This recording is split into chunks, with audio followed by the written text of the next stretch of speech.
Hi, this is Marlene with Miami Ghost Chronicles, and I want to welcome you to another episode of Stories of the Supernatural. Whether you're watching a video or listening to a podcast, please like and subscribe to us so that you can get notification of when a new show is released. Links to videos or MP3 files can be found on miamighostchronicles.com. Go to marlenepardo.com for information on new book releases. I narrate several podcast series that can be found on major podcast platforms and can also be listened to via Alexa, Sonos, and other home systems.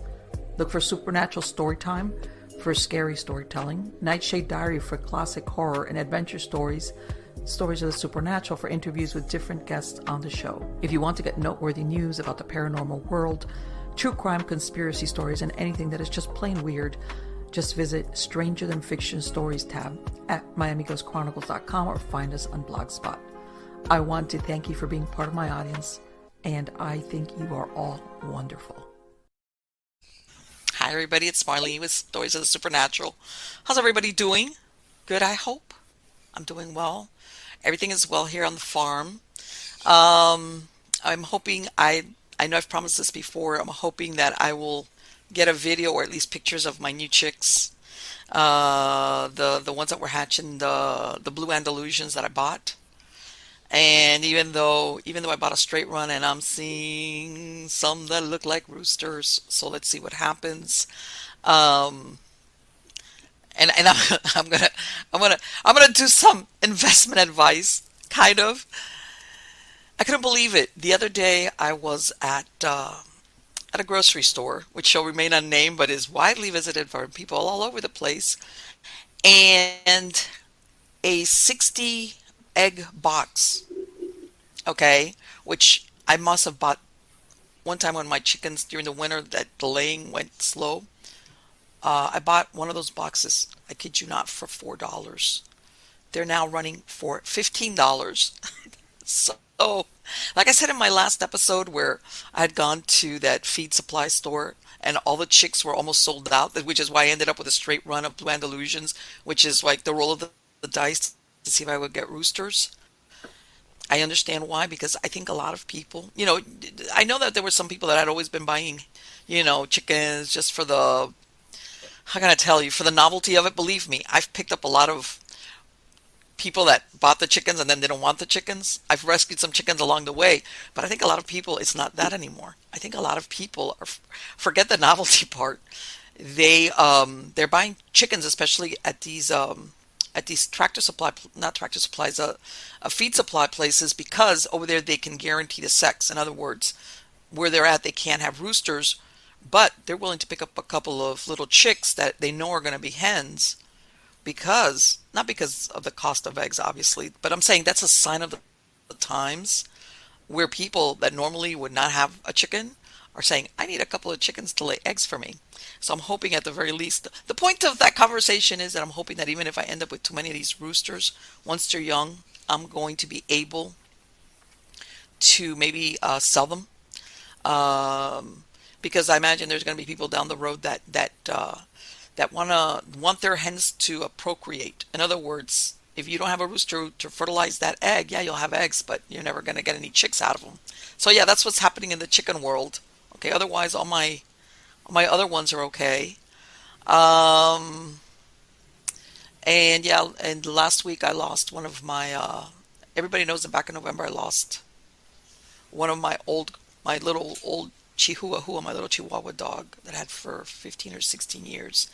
And last week I lost a white poodle which I had rescued. She was not that old, and as a matter of fact, and people have heard me tell the story that when she was lost, I contacted the people who rescued her and I said, if you can't find her, find the owners, or you can't keep her, let me know. And they did contact me. What I didn't know at the time was she was pregnant and she had a puppy, and I kept a puppy, and that puppy, before I was able to neuter him, got my other dog pregnant. So I had 5 puppies. And then anyway, the grandmother of all of them, there was something going on with her. She had always been really skinny, even though she ate, and then little by little, I don't think she was that old. And last week, one time I put her on the porch with the other dogs, and when I came, she was passed away. One of those strange things. She wasn't in pain though, but yep. So now my pack is down to 8. and I hope to keep it that way. I can't, you know, I'm a real sucker for that. But anyway, let's get on to the oh, before I forget, do not forget to sign up for my newsletter. Okay, you go to miamighostchronicles.com or marlenepardo.com. You're going to find links to that, or you can also visit me at erie.news, not erienews.com, erie.news, and on there I've got articles and almost daily releases a podcast and video of just weird and unusual things that happen every day. God knows. There's a lot of that. Anyway, let's get on to the good part. And this is about the guest. The guest, this is a gentleman this is his first time here on Stories of the Supernatural. His name is Stefan H Verstappen. He was born in 1957 in Toronto, Canada. He's a writer, a world traveler, an artist, and he's a martial arts expert. He has lived and traveled throughout China and East Asia. While in Asia, he studied oriental art, culture, and kung fu. Verstappen is a master of the Lohan School of Martial Arts and one of the few Westerners to have lived and studied kung fu in China. He continues to write, teach, and create public art installations. Help me welcome him today. How are you doing, Stefan? Oops, I was muted. There? I'm How fine. are you doing? I'm okay. How you doing? I knew. I imagined as much. Good, good, good. You, your bio is so short but so interesting. And I'm going to ask, how did you end up exploring the world? Were you always that way, or did what happened that put you on the path of traveling the world? Well, no, I was always that way. Really? Okay. Yeah, I try to explain to people because, I refer to myself now after all these years because, the Mm-hmm. question I hated when I was growing up, it's what do you want to be when you grow up? Do you want to be a Yeah, fire? Do you want to be a fireman, an astronaut, a scientist? And I said, yeah, all those. And which is great. yeah, I want to be everything. I want to experience the whole thing. The thing was, I had what you would call an enlightenment experience, and this is very common for people like me. At an early Mm-hmm. age, you just have some kind of a realization, and it kind of it affects your life. It changes the course of your life, basically. And when you talk to people that kind of do the stuff that I do, and you ask them what got them on that track, on that path, and they all will tell you the same thing, that something happened. Good friend of mine, I don't know if you know him, Max Egan. He says I've heard of him. that when he was like 5 years old, his parents took him out on vacation and out into the countryside, and he says, can we live here, can we live here? And they said no, and he said, why not? He says, because we don't own this. And he says, what do you mean own it? Who owns the world? He couldn't process that. And I had a similar experience. I was 12 years old. I was in Eindhoven in Holland, and I was staying with my uncle. And I woke up in like midnight, 1 o'clock, and I snuck out the house. I just, for some reason, I had to go outside and explore, and it was snowing because this was close to Christmas time. But it was the big, fluffy, flaky, where it's so beautiful, just floating down, big, fluffy snowflakes. And I just wandered throughout the city late at night. It was like abandoned, Holland in those days. Everybody went to bed at 9 o'clock. So I'm all by myself, and I had this whole city to myself. And the overwhelming feeling that came through was, I'm alive. This is it. I have a whole life ahead of me. I was only 12. You have a life ahead of you, and you need to live it. And that was it. So from that point on, I've tried to uh, live my That's a, life. let me tell you something. That's an incredible realization for a 12-year-old. Yeah, That's incredible. Most 12-year-olds are not thinking about that. They're yeah. thinking It about, I'm was, going to go play with my friend or something. That's incredible. it's like Gurdjieff would say, it's self-remembering, and well, a lot of mystic teachers would describe a similar experience, where you absolutely realize that you are a living, breathing entity on this planet. Mm-hmm. Now, what are you going to do with it? You know? Right. And for me, it was I want to see everything. I want to go everywhere. I want to do everything. I want to experience everything to the max. And so I've also been blessed with an insane curiosity. So I do like to learn. I enjoy learning. And I'm curious about everything except accounting and politics. Let me tell you something. That would have been a Yeah, bad mix. I'm an never accountant that been wants to rove the world. never been interested in those subjects, but just about everything else: science, art, philosophy, the occult, um, music, astronomy, you name it. I've always been very interested in, and so I kind of lived my life that How way. long did it take you to leave home? Well, I first ran away from home when I was 6. My mother's a psychopath, or was a psychopath. Thank goodness she's dead now, and hopefully in a nice warm place. um, So, in other words, and this is what, what's incredible is that 12-year-old revelation about yourself and about what you wanted persisted. It stayed with you. yeah, absolutely. I never forgot it.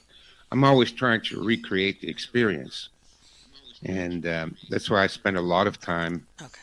walking alone, usually through the forest or along the lake. But I also like to explore cities too. And cities I prefer bicycle, but um, and late at night, I'll haunt the city at 2 o'clock in the morning, bicycle downtown, and where everybody's gone and the buildings are closed. But I can really explore Isn't enough that, of aren't you, I'm not going to say, but you know that that's a good way of getting in trouble too, because that's when all the weirdos, Oh okay, yeah, not everybody, that this sure, is sure, sometimes when they come out. yeah. But Didn't you find yourself in predicaments? never, never, because first of all, I'm a martial arts expert. I've been doing it now, teaching now for 45 years. 45 years, yeah, yeah. So, I'm not afraid. There's no people that scare me, and but also I'm cunning, and I can adapt to every situation. So if I run into a motorcycle gang, I know how to fit right in with them. If I run into a street gang, I can fit right in. If I'm, with homeless people, I just can fit right in. If I need to go to the bankers society or the bankers club, I can fit right in because I'm very adaptable like that, which is a quality of psychopaths, but it's something I learned to do. Uh, backpedal a little bit to the point that I asked you, didn't that get you into predicaments because of that you decided that you would wander around town after hours? Um, Yeah.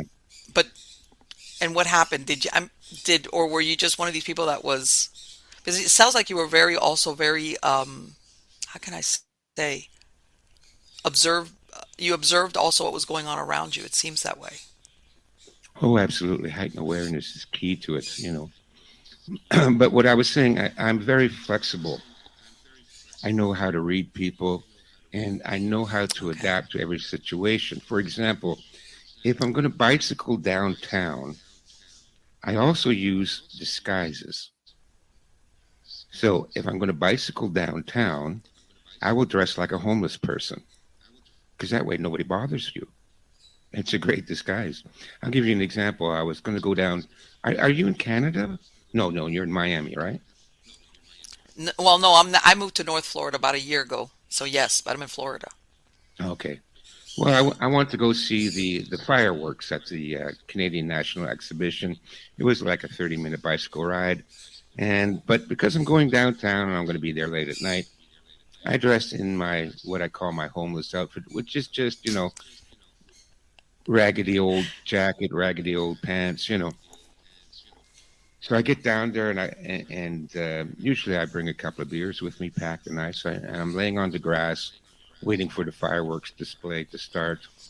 And there was another homeless guy there, and he goes, "Hey, buddy, how you doing?" I went, "Yeah, fine." He says, "You want a beer?"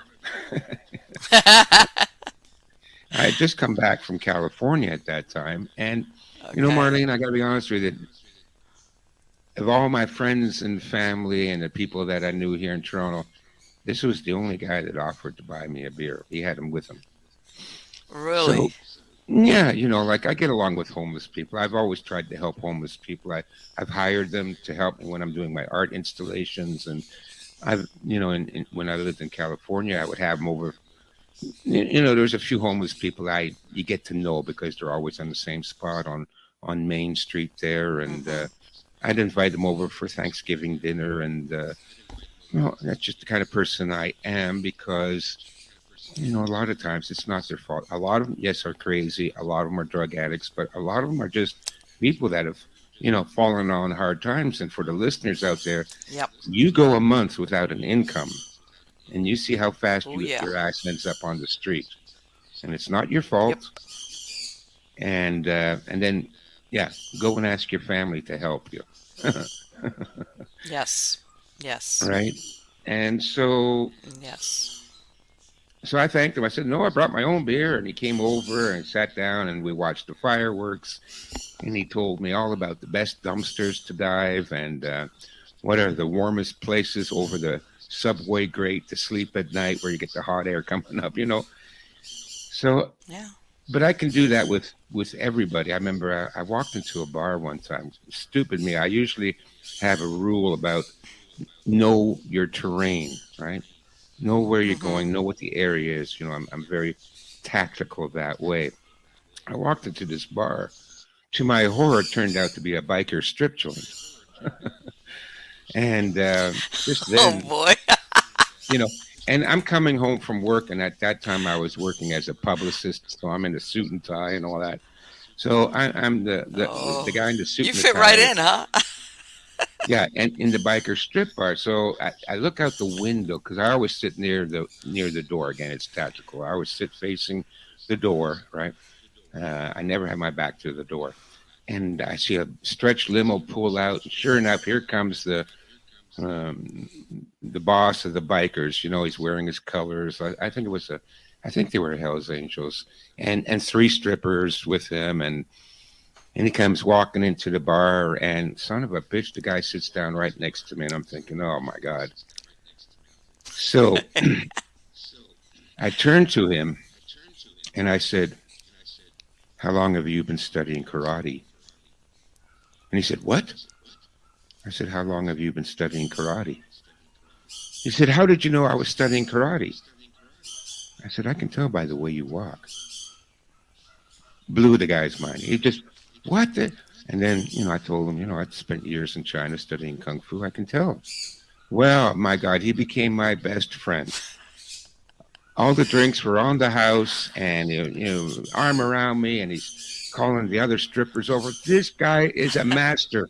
He could tell just by the way I moved that I had invitations to go in the limo and snort some coke and go with the strippers and all that. So Yeah. what I mean to say is I know how to fit in, right? But you know And what? Lady Luck was on your side because thank God he was studying karate. As yeah, but maybe. I could tell he was, right? No, So no, but I'm saying if what yeah, if he hadn't? And here you would well, have been like, I would have figured something else out. I would have figured something else out because it's intuition that does it, right? Like when sure. I tell people about this, I said, I can't think this out, but it's intuition. Like the time when I'm traveling through the jungles right on the border between Thailand and Laos. Hmm. And I had a lot of marijuana on me, which you think it's legal over there. Think again, they catch you, it's 10 years in the Bangkok Hilton, right? You've seen Really? all, oh, yeah, you've seen all the movies. So, but we were way out in the jungle. I wasn't worried. We were so far from any civilization. Then, son of a bitch, suddenly out of the jungle come 8 guys in army drag carrying machine guns. Oh, And we were traveling in a tuk-tuk at the time, which is a Nissan 4x4, but the back seat is converted to, they put a couple of benches down. And so it was me, my buddy, and 4 Thai women that were coming back from groceries. hmm. And so they come out and they start going through the baggage, our luggage, right? I have my marijuana in my bag. I only carried a carry-on bag, and for sure they're going to find it. And we're me and my buddy were shitting ourselves. And you know how it's hot there in Thailand, the humidity and everything. We're sitting there in the back. When the tuk-tuk was moving, it was nice and cool. And now it stopped. And then the heat comes in, so we're sweating and we're worried. And now the guys, suddenly the soldiers started making a big fuss as they were going through my bag. There was a commotion, yelling going on, and they all backed away from my bag, like there was something dangerous in it. And what they had found was my expandable baton, which I had bought in Hong Kong. This was like a steel baton. Okay. Press a button, it's spring loaded, and ka-chunk, it expands into an 18-inch steel weapon. Right? Okay. They thought it was a grenade. They hadn't seen anything like it. Oh my God.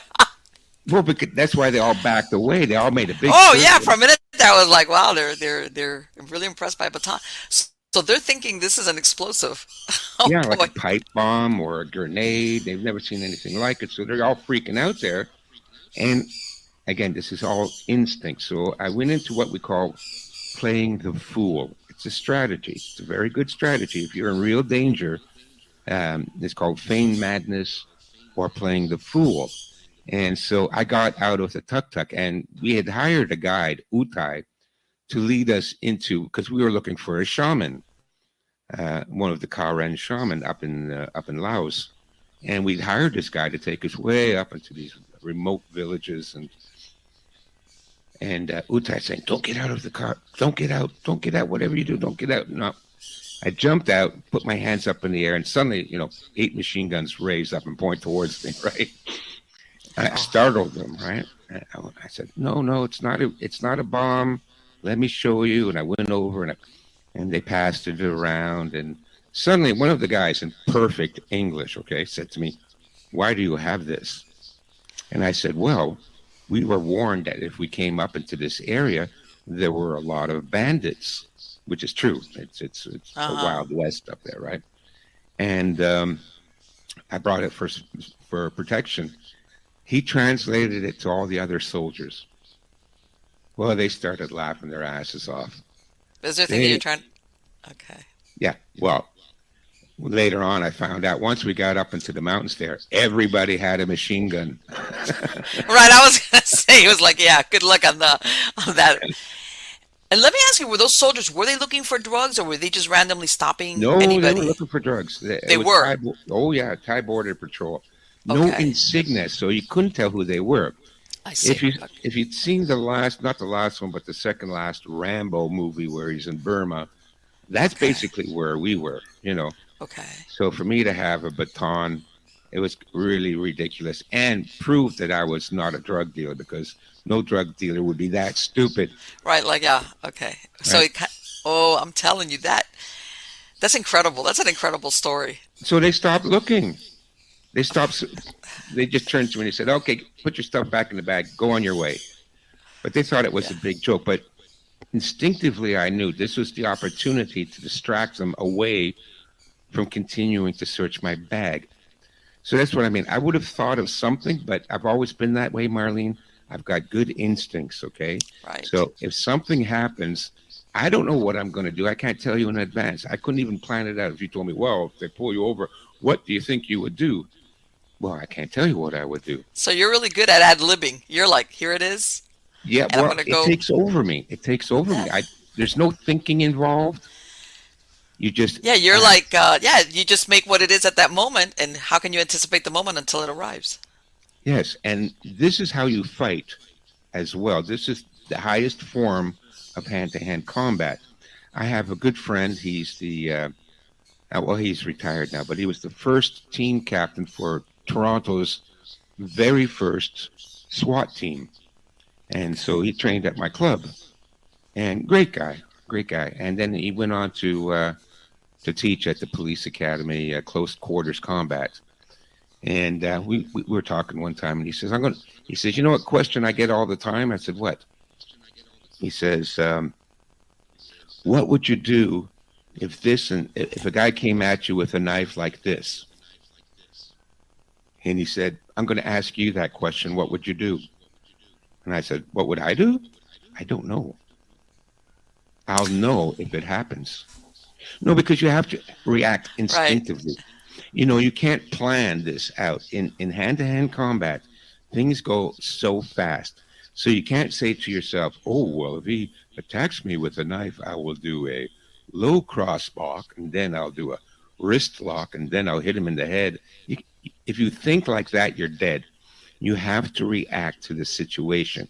And this is how I taught my students, and the best fighters are like that. And so I told him that, and I said, so what did you say? And he said, I said the same thing. I don't know what I'm going to do.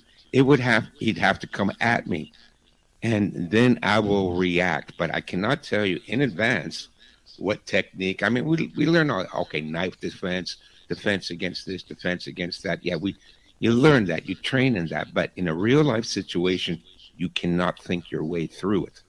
You have to react. I'll give you one more example about instinct. Go ahead. Because people make the mistake in thinking that the words they hear in their head, that's them. It's not you. It's internal dialogue. Are you familiar? You're familiar with the concept, Yes, right? yes, I am. Yeah. Your internal dialogue is not you. And we hear a lot of talk about, being authentic and this and that. You cannot be authentic with internal dialogue. These are tape loops that you've picked up over your lifetime, TV, television, something you heard your parents or your teachers say. It's not you. If you want to be authentic, you have to react with the world through what I would call your being. Gurdjieff calls that as well, your being. Not your intellectual center, not your internal dialogue. You need to react through your being. And so here's another example of my instinct kicking in. It's New Year's Eve. We're going home in the streetcar. Me and my two buddies. We're at the back of the streetcar. We'd smoked a lot of pot. And in those days, I got a little bit paranoid from smoking too much pot. You know how it is. And this girl gets on the streetcar. She was obviously coming back from a party. She was nicely dressed. But she was kind of like covered with mud. So she had either fallen down, because this was wintertime, in Toronto it's snow and the gutters are full of mush and things like that, or, a car had splashed her or something like that. But she was hammered, and she's walking down the streetcar towards the back. Came in the front, and she would turn to the people she passed, and she would say, "What the F are you looking at? You effing fag. What the F are you looking at? And you son of a bitch, mind your own effing business. What the F are you looking at?" And so every person that she passed, she would turn to them and, swear and cuss them out and things like that. And, and in the background, you heard murmurs, "Oh, F you, bitch," this kind of stuff. And now she's heading right towards me, straight towards me, right?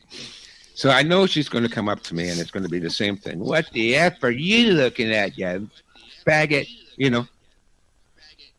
And so I'm running through all my replies mentally, right? The internal dialogue. I can be witty when I want to be. So I'm running through all these replies, right? Yeah, you too, be, and, swear at her or get offended or something like that. But by the time she got to the front of me, I couldn't decide on a single reply. I couldn't decide on it. And so now she's standing in front of me in a real cocky attitude. She's tilting her head. "What are you looking at?" Now, I acted purely out of instinct, and I wouldn't do that today because I would be arrested for assault, no doubt. But I'd noticed that she had mud on her cheek. So I slowly reached up with my hand, and with my thumb, I cleaned the mud off her cheek, and then I put my hand back down. Well, all the anger immediately left her. Really? You could see her shoulders sag, and she let out a big sigh, and she started to tear up, and then she turned around and walked away, never said anything to me. Now, in hindsight, now that I'm mature, because back then I was a young guy, But in hindsight, I know she was suffering. The reason she was yelling at everybody was because she wanted people to hate her, right? Because she was punishing herself. It's psychology. So she was living off the animosity of people that she would inflict on purpose. Who knows what happened? Maybe her boyfriend dumped her or something like that. Anything. And she got drunk. She fell in the mud. She's covered in mud. And so she hates herself. And she wants to, draw that kind of hatred towards it. Now, looking back on it, that's what I would think. But I couldn't think that at the time. And I don't know what possessed me to do that. I just noticed she had mud on her face, and I cleaned it up. And immediately her demeanor changed. All the tension went out of her shoulders, right? The fighting stance. Defiance. The defiance. All of that left her instantly. So that's instinct. Yes. Now, when I did that, I was being authentic. Sure. I was acting from my being. It wasn't me going, oh, how can I take control of this situation? How can I manipulate this girl? I should show her kindness because then I'll diffuse her. None of that stuff, right? So that's what I'm talking about by instinct. And I try to teach that to my students, especially for fighting. You need to be able to move instinctively. Somebody throws a punch at you, you dodge it without even thinking about it. I got to a point where I could just stand there. I wouldn't even put my hands up like in a fighting position like you see in the movies. I would just stand there, hands beside hanging down, and during the sparring matches, and I would say, okay, come on, attack. And all I had to do was like twist and turn and duck, and they couldn't hit me. I didn't have to block or counter strike. And it's what I called eventually my impenetrable defense. But to do that, you need to have awareness. You need to diffuse your focus. There's a way of focusing your eyes that will help the instinct so you don't focus on details. Remember those printouts? This goes back maybe 20 years. They were like digital printouts, but if you look at them in a certain way, they become a 3D picture. Yes. Okay? That's how you have to look at life. It's what I call diffused focus. It's like a gestalt. You take in the whole picture. You don't focus on the details. You don't get lost in details. You see everything around you. And that seems to stop the internal dialogue. And then you can react instinctively. And when you react instinctively, you're reacting from your being. And now you're being authentic. I'm reacting from my heart and from my You're belly. not overthinking it. Not overthinking it. And you know what I imagine for your opponent, it kind of throws them off because they don't know what to expect from you either. Because if you're just standing there, it's like, okay, what's he gonna do? So it's like that's a real good head game there. Well, it works that way too, but you're right. They don't know what to make of me. They really don't. But listen, it's a cheap trick because I know distance. If you're further than 6 feet away from me, you can't hit me. So even though a lot of times they'll throw a kick, I already know it's not going to reach me. You're 6 feet away. You don't have 6 foot long legs. You have 4 foot long legs. So kick all you want, punch all you want. I'm just going to stand there. I don't have to block or do anything because I already know you're too far away to hit me. If they were to come in close enough to actually hit me, okay, maybe then I'm going to start blocking. But up until that point, I don't have to do anything. But you have to have a good sense of spatial relationships, your 3D space around you. And until they get into my, what I call critical range, right. If they're not inside critical range, I've seen this many times. Sure. Right. And it's right because because you know, like you said, your understanding of how close does this person have to be to me to either reach me with their leg or their foot from where they're at. That's right. And most people are not that quick on the draw for that.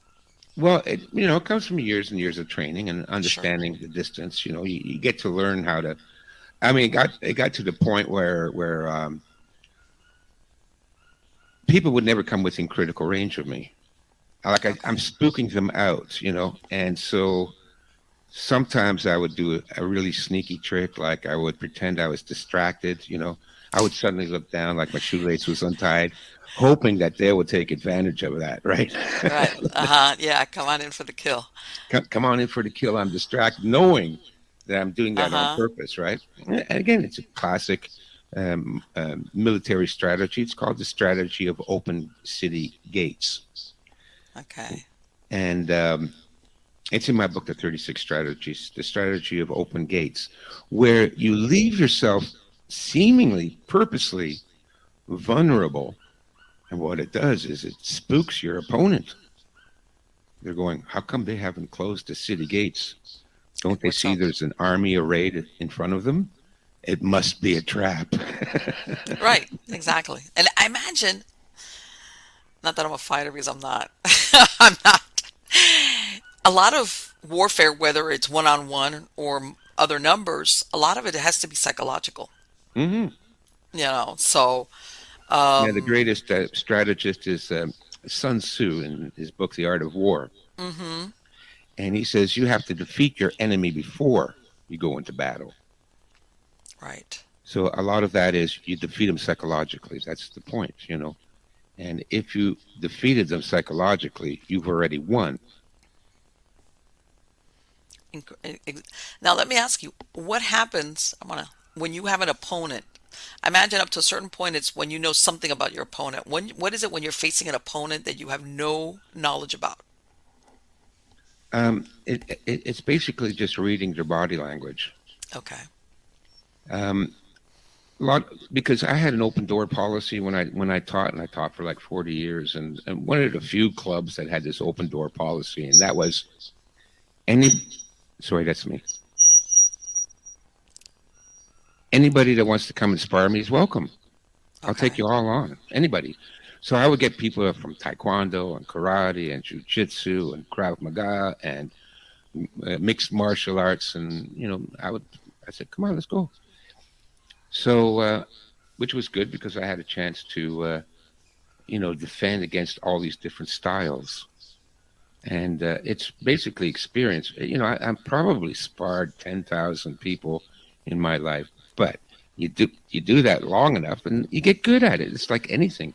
If Sure. you do anything 10,000 times, there's an old saying in Chinese martial arts, everything is 10,000 hours away from perfection. Let me ask what I'm going to ask you because uh, uh, uh, uh, uh, for my listeners, which are not, what happens? Because, like you said, this is a setting where you said you would welcome all comers, Yeah. regardless, whatever their school of fighting was. But what about the person? What if you're on the street? In other words, in a situation where you're not anticipating that somebody might attack you for whatever the reason. Okay, Yeah, I've how would only you had handle something like that? well, again, you're asking me that question, which the answer is I don't know until it happens. Yeah, okay, I know. All right. you know, What would you? Because sometimes, you hear a lot about, um, and exactly like you said, people will sometimes think, well, if that happens, I'm going to do this. I'm going to pull out a gun, or I'm going to put out a taser, or I'm going to put out of this, right, or my pepper right, spray, or you do all these scenarios in your head, okay, yeah, until or I'll pull out my phone and I'll shine the light in their eyes, something along those lines. sure. Now, if you practice doing that a thousand Uh-huh. times, then you'll be okay. But just thinking about doing that's not going to really help. You'd have to actually practice doing it. Well, There's okay, there you go. there's a couple of other strategies I use, and Okay. again, it depends on the situation. Like I said, when I go downtown bicycling, and I've bicycled everywhere, all the ghettos in the U.S. there, Oakland and L.A. I've been, going through some bad neighborhoods there, but I play the gray man. Have you heard Okay. of that expression? Yes, I have. You Okay, just so I play the fade into gray the man. background. Okay. I just fade. They don't even notice me. They don't know I'm there. Mm-hmm. So Okay. I call it my cloak of invisibility. Yes. And but there's other situations where I'll do the opposite. And are you familiar? I'm sure you're familiar with the term ki or chi, Yes. right? So I can, and I know this sounds, kind of artsy, well, new agey or whatever, Go or ahead. something you see from a kung fu movie, but there's a way of expanding your chi. Okay. Okay, so now I project confidence and energy, All right. and you know what? People part like Moses and the Red Sea. They back up. So I can walk Okay. down the street like a rummy neighborhood, Mm-hmm. with a lot of crackheads and all that. And normally I would have used the gray man tactic for that. Okay. But if they were looking to me toward like, well, even though this guy's probably nobody, maybe we should check him out. Right. Then I'll expand my chi, and All right. they sense it on another Mm-hmm. level. That's. It's subconscious on their part, Mm-hmm. but they sense that I am not to be fucked with. We will let him pass. Yeah. Best to It's let just this like one keep on go going. by. Yeah. Right. So these are all different strategies. Sometimes it goes this way, sometimes it goes that way. Uh, three three guys tried to intimidate me. They were going to rob me. Okay. So this was late at night, at 2 o'clock in the morning. I like to sit out by the lake and have a beer and a joint and contemplate the moon, and I Mm-hmm. go out there late at night because there's nobody around. I don't want to be disturbed. And son of a bitch, three guys, minorities, come walking down the path, and they come up to me and they go, "Yo, mofo, yo, mf'er, yo, mofo, give us a smoke." And I said, "No, It's like I don't want to be friends, right? I'm not your friend." What? But you got a pack of cigarettes right there, because I had my beer and a pack of cigarettes right on the bench next to me. I said, "Yeah, those are mine." Yeah. Well, we're gonna mess you up. We're gonna take that. We're gonna take your bike, and we're gonna take that. And I said, "Okay, come on." And I'm just sitting there. I didn't stand up and assume a karate pose. All right. I'm just leaning back. My legs are crossed. I'm very relaxed. And I said, "You want it? Come and take it. Come on, come and take it." And there was three against one. They backed off. Okay. Oh, They I weren't bet coming they must have. because, They. because again, I'm not. You You wigged them don't out. show them. You don't show them fear, right? Right. Because if you show any kind of fear, and even assuming a karate pose, that would be like, "Oh, you're nervous now. You're going to go into your karate." Right. And Yeah. but I knew I could take them anyways. I didn't have to stand up. I could take them just sitting down. There's techniques that you can use. You kick out their knees, right? When they get close enough, there's nothing they Oh, can do. They can't that even sounds hit you. very You can, painful. yeah, you can take out their knees before they get anywhere close to you. So actually, I'm in a good position. It's one of the techniques I teach women in women's self-defense. If you want to fight a guy off, you drop to the ground, get on your butt, get on your, use your hands to pivot around, and you keep your legs facing the attacker. There's no way he can run around behind you because you can Mm-hmm. pivot faster than anybody can run around you.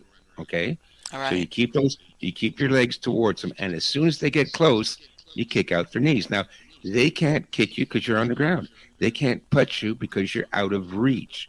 In order for them to be able to hit you in any way, you'll be able to take out their knees first.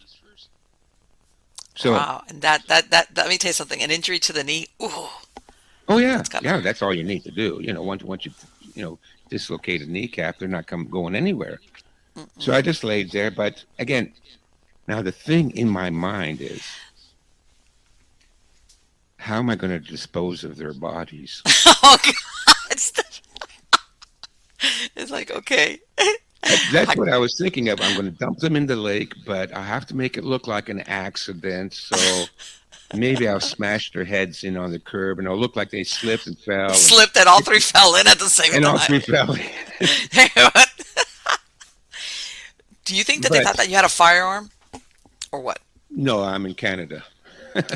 Oh, okay. Sorry. Oops. Nobody's allowed to All right. carry Okay. a So they didn't have to worry about that. Okay. They didn't have to worry about that. Okay. But again, it's the attitude, it's the chi, right? Right. Because, Okay. like I said, normally I would just fade in, but they were pissing me off. You're interfering with my meditation time. Right. I don't need you clowns running up down and of course they're loud. These guys are always loud. They're always yelling and screaming. And, Sun Tzu says that too. Men that yell at night are afraid. That's why they yell. So if you're very quiet and you stick to the shadows, you spook people out, Sure. Yeah.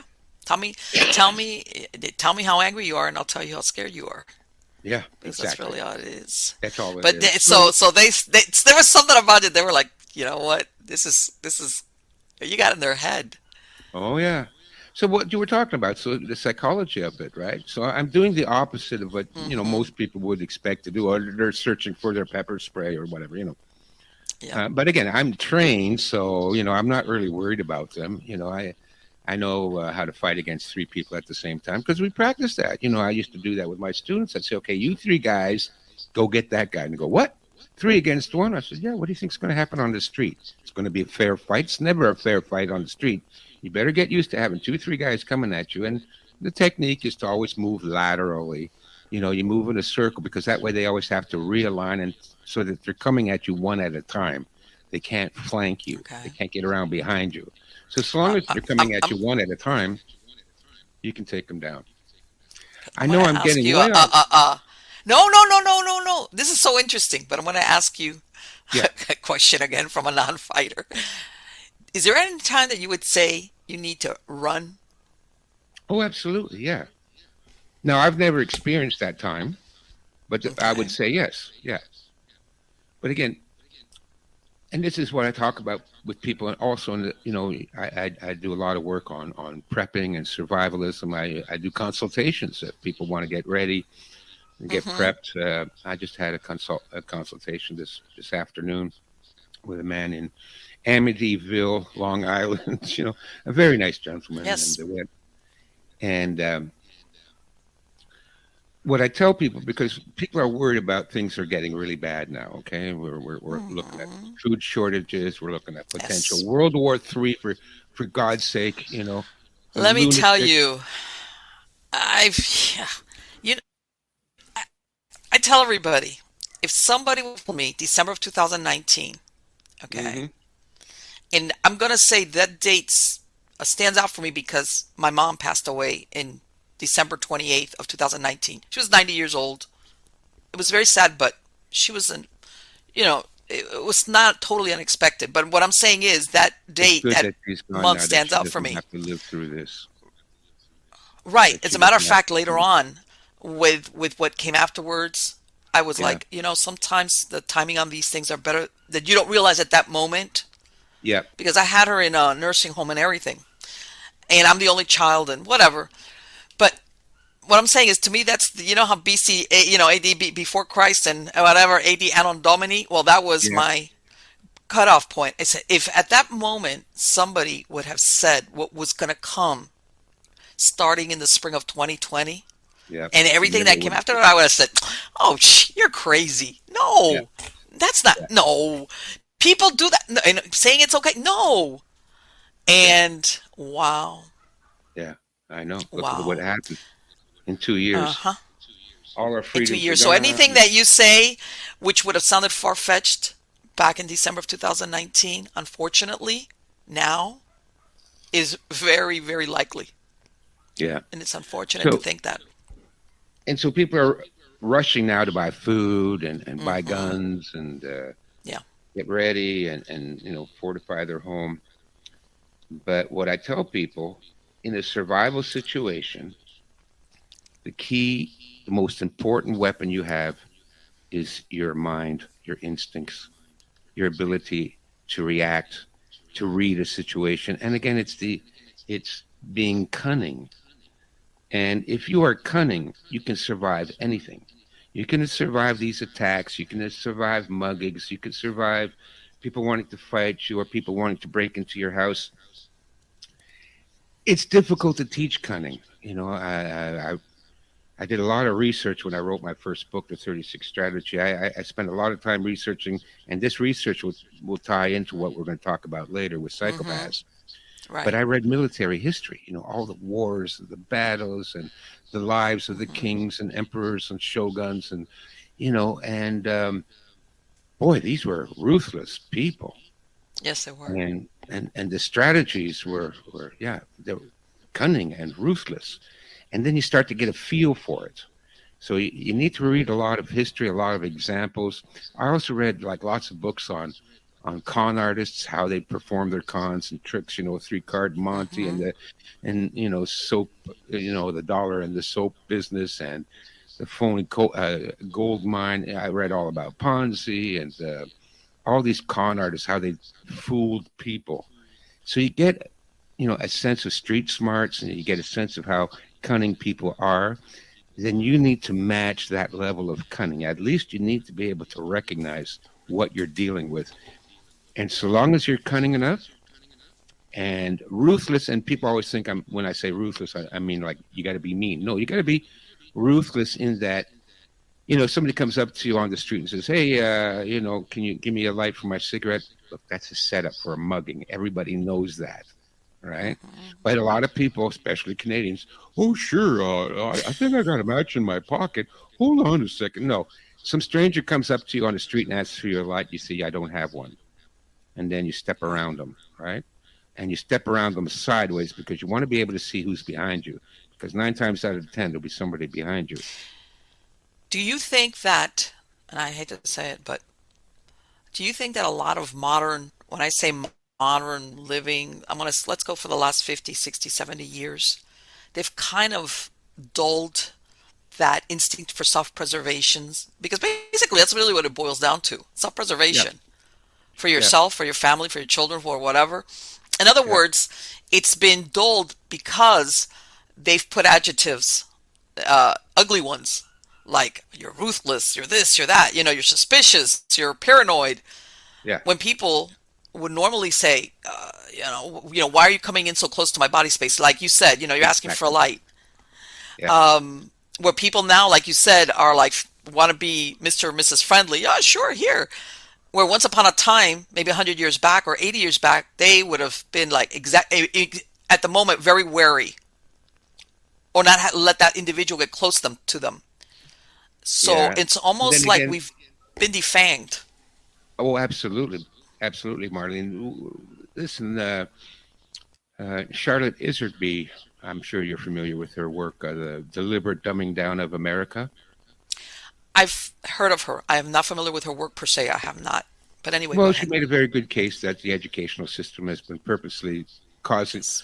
purposely creating very stupid people. And this has been going on, like you Yes. said, 50 years? Yeah, 50 years at least. Hmm. Also, the powers that rule this world, the evil, dark psychopaths that Yes. rule this world, they don't want people to be like me. They No. hate people like me, that you're self reliant, you can handle yourself, you don't get tricked, you're not Hmm. fooled by propaganda or Yes. con artist tricks, you can't be distracted, and you're willing to stand your ground against injustice. Oh my God, I'm their worst Yes. nightmare. True. And as a result of that, they have done everything in their power. That's why we have, this whole war against masculinity. Oh, it's Oh toxic yeah. masculinity. Oh my God. And Yes. boys can't be men and they can't participate. Well, that's to kill that instinct. Sure. That's to kill the ability to think for yourself and react and stand up for what's right. And they do that on purpose, and they have Sure. bred. Yeah, the last couple of generations, I don't want to generalize. There's a lot of good Hmm. millennials and Zoomers and all that kind of stuff. There's a lot of good people out there, but the vast majority have Right. no clue anymore. They don't know how to build a fire, how to change a They tire. they let me tell you something. They and I know that changing a tire is more complicated nowadays than it was once upon a time. Yeah, But, in other words, sometimes it's not like before, like where you would just, jack up the car and undo sometimes they hide the tire somewhere in the body of the car. I get it. Yeah. But like you said, something where before 80 or 90% of men would know how to do that, Yes. among other simple tasks, Yes. they don't. They don't. They have no idea. They're like, and the reason why I know this is once upon a time I used to dispatch for the state troopers Oh, okay. in So you know. Florida. Yeah. And, we would get a lot of calls for, people stuck on the highway. And they also Hmm. had something called the Road Rangers, which is Yeah. because once upon a time in a galaxy far, far away, the troopers would actually change your tires for you. But this was many, many, Yeah. many years ago. But now they Yeah. have these Road Rangers, which they go and, if you need a tire change or you run out of gas, they at least get you off the highway or give you a gallon of gas, whatever. Bottom Right. line though, I would get all these calls for men, okay, who it's not that they didn't have a spare tire. They, They didn't they know just where it was. they had no clue, none, and this Hmm. was a lot of them.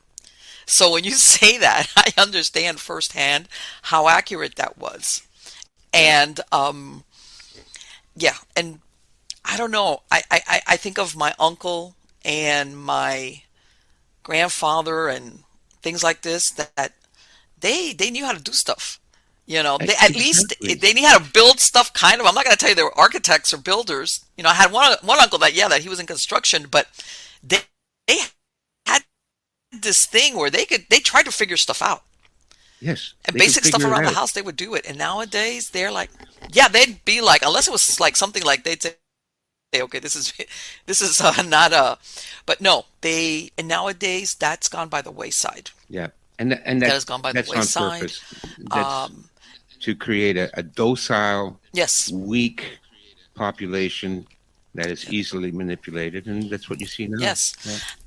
I think that's why handymen make a lot of money sometimes. Oh, sure, it's a great profession. It's Forget about a degree in psychology. yeah, That's even useless. some You'll of never make money at that. But no, know how become a to handyman. know how to unplug a sink, or Yes, I know, and I know that to some people that might think, well, it's not that important, but at the basis of it, of all the problems that come with it, of what you said, whether it's the way that the indoctrination Hmm. of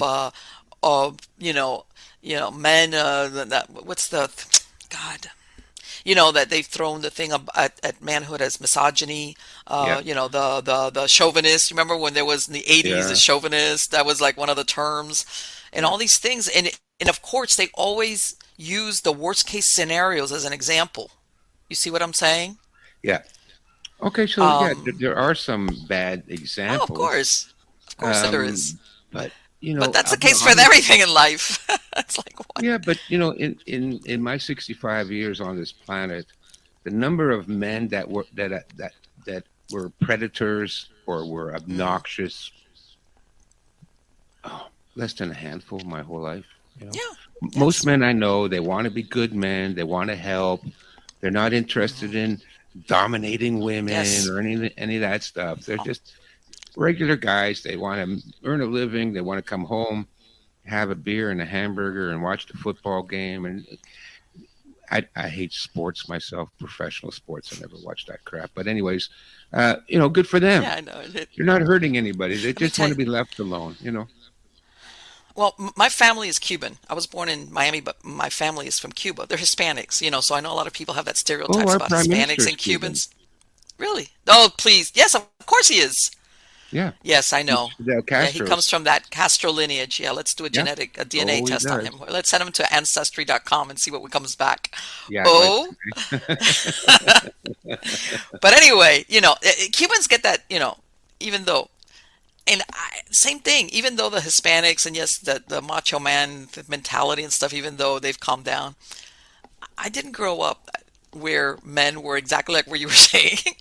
Yeah, Were yeah, yeah. trying to like, hey, be, misogynists or anything. And I, I grew up surrounded by men family members, Yeah. And by okay, who macho were, Hispanic, you know, By the way, I Yeah, love. you know what? It may be their portrayal, but within their family, let me tell you, my experience was that they were very good men. They took care of their families. They were responsible. Exactly, They exactly. never, nobody ever got abused or hit or anything. Nothing. It was a very Yeah, normal upbringing. And my point being that even coming from, like what you were saying earlier, even coming from a culture, I'm not saying it's not flawless. No, no, believe me, there was some that you'd be like, "Ay," but sure. I, I never saw or experienced anything like that. That existed, of course it did. Of course it did. Yeah, But exists in every like you were culture. saying, when you make it look like everybody's like that, or every Yeah, man is like that, and yeah, unfortunately, that mentality, it's inculcated over several years, lots of years, as a matter yeah, of fact. And yeah, then you yeah. come out Well, with what we have now, which is the helpless. Some men are want to be. It's more important to be nice or yeah, good guy, than be yeah, effective. I hate to say it, yeah. but I'll give you an that's. example Go ahead. of toxic masculinity. I was coming home one night and I was at the subway station. It was probably like 2:30, 3 o'clock in the morning. There Hmm. was me and six women standing on the platform. And the women were spread out over, 50 yards, right? And me at one end. And, well, the subway train was late. It didn't come. And then, it's supposed to come every 8 minutes. 8 minutes go by, 16 minutes go by, 24 minutes go by, 31 minutes go by. No subway. And there's nobody there. It was like a what do you call that? Outer Limits, not Outer Limits, the Twilight Zone.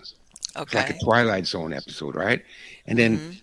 then the lights would go on and off, and you'd hear strange noises down the tunnel.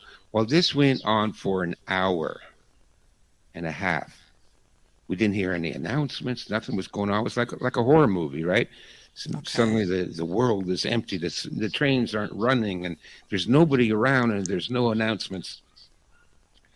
Well, after an hour and a half, all six women were within 3 feet of me. I bet. I bet. Of You know, course. At the slowly, beginning, they were standing down the platform, and little by little, it's shrunk down. exactly. It was like little by little, like because the longer it took for the train to arrive, the more nervous. I mean, I was Oh, of getting a little course, bit. they're thinking.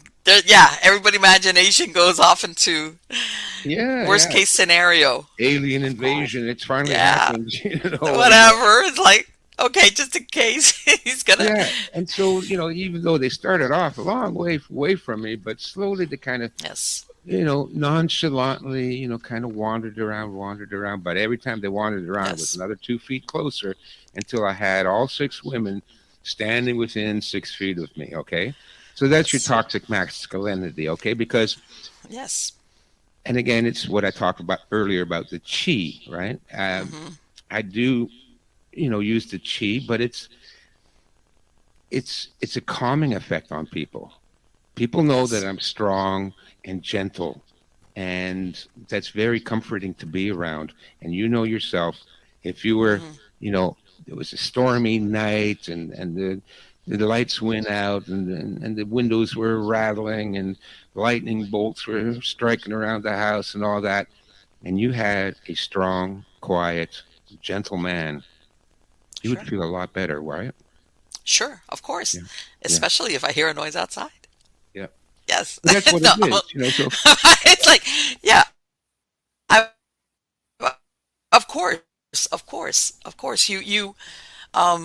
It's one of these things that um, it goes without saying, where you always want to how can I say, especially in situations like that, but sometimes your imagination goes into, sure, the dark places yeah, yeah, or anything, or of course, absolutely, you want to feel like, okay,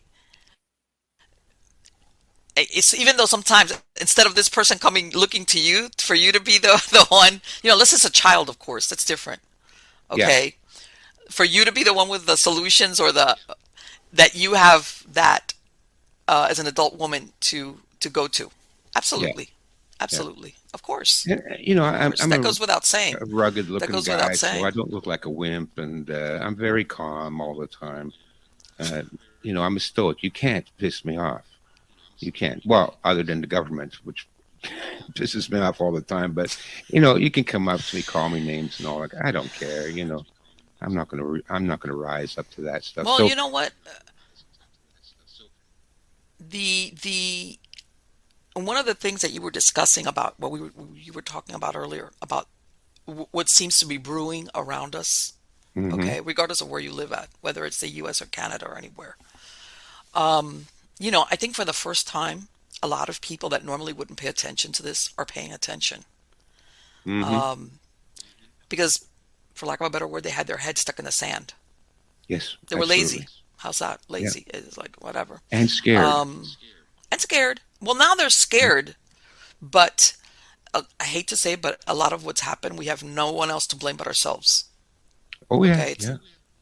but here we are. In other words, okay, here we are. Whatever. Um, and there's people that, and I'm sure there's some people that are still like out there, like thinking, the aliens are going to land and save us or something like that. But Uh-huh. I'm sure that there's some out there that think that uh, that have it scares them to be responsible for themselves and for their safety. Yeah. And It again, scares them. yeah, and it's easy to blame people for that, but I'll be honest with you, I'm very forgiving about that because I know the reason they are like that is because they went to public school Hmm. and because they watched television and because they went to college. That's why they're like that. Yeah. They've been programmed that way. They had no idea. Nobody warned Yeah. them that they were going to be programmed into being terrified Yeah. little ninnies.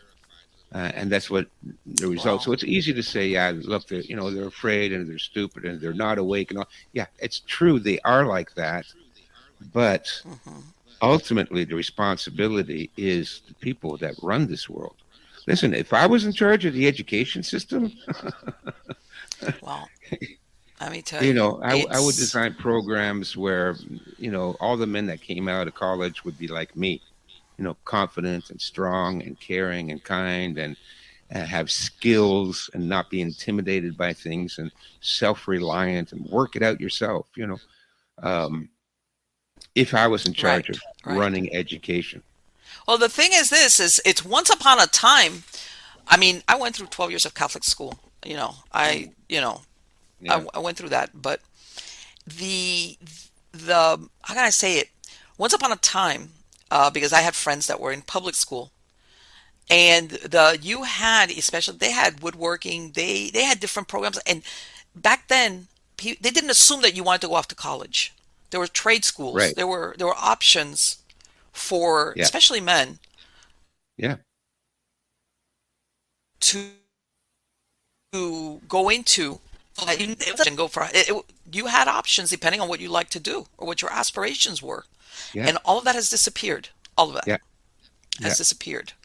No, when I grew up, that was the options Where we had before you too. could apprentice for whatever the trade was, Yeah. um, they people. And I'm gonna put in my because I moved up from Miami about a year ago, and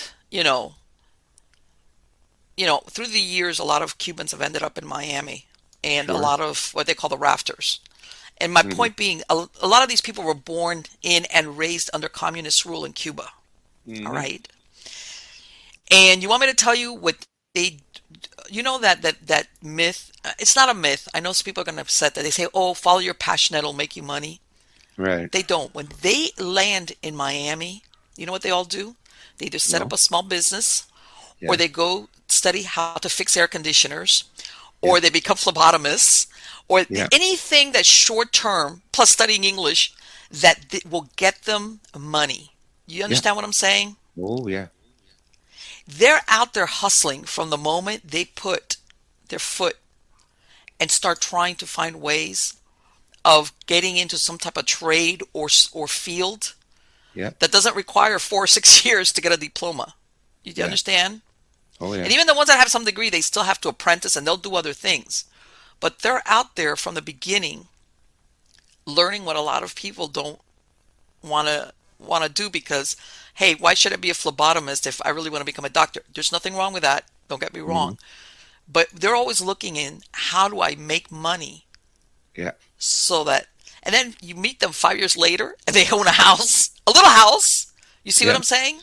And they've Oh got their yeah. car Yeah. and they're making their way, you And they got know? the family, and there's food on the table, and And there's they food on don't. the table and there's, and maybe at the beginning 2 years later they had a little kind of like little car that was old and beat up. Then Right. 3 years later they trade that in. But from the beginning, in other words, they didn't look at it as what am I going to do that makes me happy and fulfilled. I know there's a lot of people out there going, Marlene, what are you saying? Yeah. They're out there to make money and survive, and then eventually maybe get into a field they like. But I think a lot of the college crowd, recent Oh, ones, they kind yeah. of missed that boat. Yeah. It's like, go out there and hustle and make money, and you know, and of course, now there's a bunch of them running around with this huge financial debt because of their student Oh yeah. loans. All Yeah. right, because of that. Yeah. And what was it? Or was it pursuing their degree in gender studies?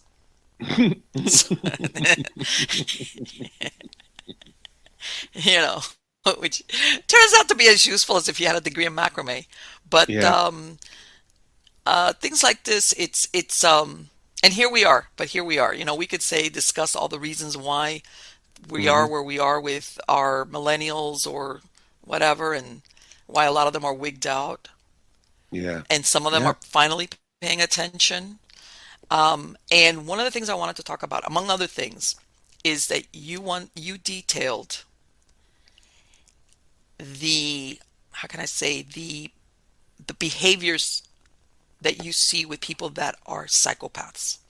Right. And the reason why I bring this up, and I mentioned it earlier before we started recording, is I think a lot of people are surprised to see how many psychopaths are actually running around and hold Yeah. important positions. All Yes. right. And many make the mistake of thinking psychopath as in Dexter. It's a guy running around killing people. Hmm. Yes, there's some of those, but not all are serial killers. As a matter of fact, a lot of them are not serial killers. Yeah. And they know how to behave certain ways in society to get away with it. But if you could talk about that, Stefan, as far as what are the how you could tell if you run across one. Well, it's very difficult to tell, but like I said, I was going to get into the psychopath thing was when I was researching my book, 36 Strategies about war, Okay. and I started to notice personality traits of all these emperors, the Roman emperors, Caligula and Nero and Augustus Caesar, and then going over into, the Chinese emperors and the Japanese shoguns and the French kings and the English kings, and they were all psychopaths. But what really hit home to me was reading about World War I, because I realized that the generals and the politicians that on both sides, but mostly Mm-hmm. on the Allied side, okay, the British and the American and all that, this whole trench warfare that they had set up made absolutely no sense from a strategic point of view. I would never, if I had been in charge, I would never have done that. I would have no trenches. That's not how you fight wars. They did that on purpose to kill a lot of 15, 16, 17, 18-year-old boys. That's why World War I was fought. It was fought not because we were defending Europe from the Germans, or because that had nothing to do with it.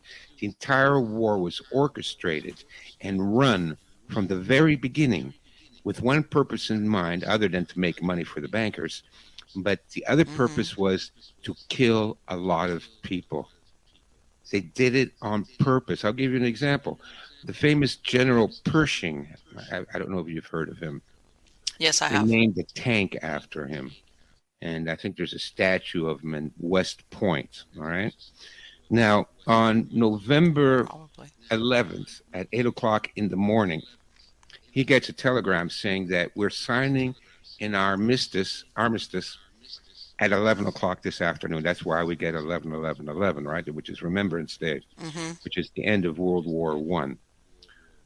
So basically, in 3 hours, the war is over. You know what this son of a bitch Pershing did? He ordered his men out of the trenches to make a full frontal assault on the Germans, head on into the machine guns, resulting in, I forget what the number was, 3,000, 4,000 casualties. Knowing that the war is going to be over in 3 hours, that this hell was coming to an end, and knowing that every time you ordered your men up over the lip of the trench, and they had to, race 200 yards across no man's land through barbed wire and mortar fire and machine gun fire, and they'd been doing that for 4 years, and it resulted in nothing but thousands, hundreds of thousands of deaths. 3 hours before the war ended, he ordered his men to go and attack the Germans. And now that is a psychopath. Okay, now he's not a serial killer, right? But he's a mass murderer, because as a psychopath, he was able to get into a position of power in the military. And then when you have these people in positions of power, they don't have to go. How many people does a serial killer? I think, the record is something like 40, 60 people. Right. You get these people in government. They're psychopaths. Now, they don't personally kill everybody, but they arrange it. And that blood on their hands. Circumstance. Exactly. And so that's what this guy did. So he, the war was over. He wanted to kill another 4,000 of his own troops. These were American boys. And think about a Norman Rockwell painting, right? Yes. How Norman Rockwell portrayed American life in those times. Yeah, the Americana and all that, yes. The Americana, the wholesomeness, and understand that a lot of these people, a lot of the soldiers, they were farm kids. Yes. They went off. They were thinking of war in a very romantic. What's the only word I can think of? Romantic way of going off to war, not knowing really what was waiting for them. Not knowing what was going on. They had a romantic and naive, of course, but they bought into the propaganda, because all war propaganda is the same. Yes. Even today, let's go out and defend your country and save, and the girls back home will love you when you come back with a medal. Right. They buy into all that propaganda. So these were just farm kids. They were young boys. Yeah. They had that mustard, the use of the mustard gas and stuff like that, which was horrendous. The entirety of World War I was a horror show on all levels, and of course most of the injuries were facial injuries. These were because they were peek up over the trench, and they'd have their nose blown off, their face blown off, half their head blown off, and they'd survive, but then, the rest of their life they have to go around wearing a mask. Right. Exactly. Because half their face is gone. There was a lot of psychological trauma also. A lot of them came back very traumatized. Exactly. Very traumatized, because, oh my God, look at they would go to bed at night and rats would be eating their face. It was, and when I read the, World War I history, that's when I knew that it was psychopaths behind that. That's when I started my research into psychopaths. What are these people? Who could do that to their fellow men? What are they? And that's how I discovered psychopaths. Now, psychopaths are very difficult to spot, because a lot of times they're very charming. That's why they make good politicians.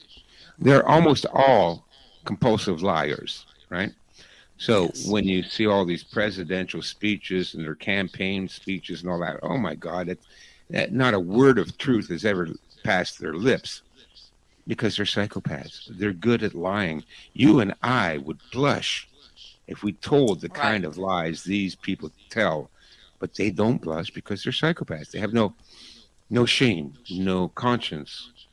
So they can do this, and then other people go, well, how could he lie that much? He must be telling the truth. No, he's not telling the truth. He's a psychopath. And don't they learn also how to mimic regular emotion for the benefit of others, absolutely. So that they don't fall under suspicion? And they do that from an early age, psychopaths. They, Yes. starting at the age of like 4, 5, 6, they already start to mimic you because they know they are different.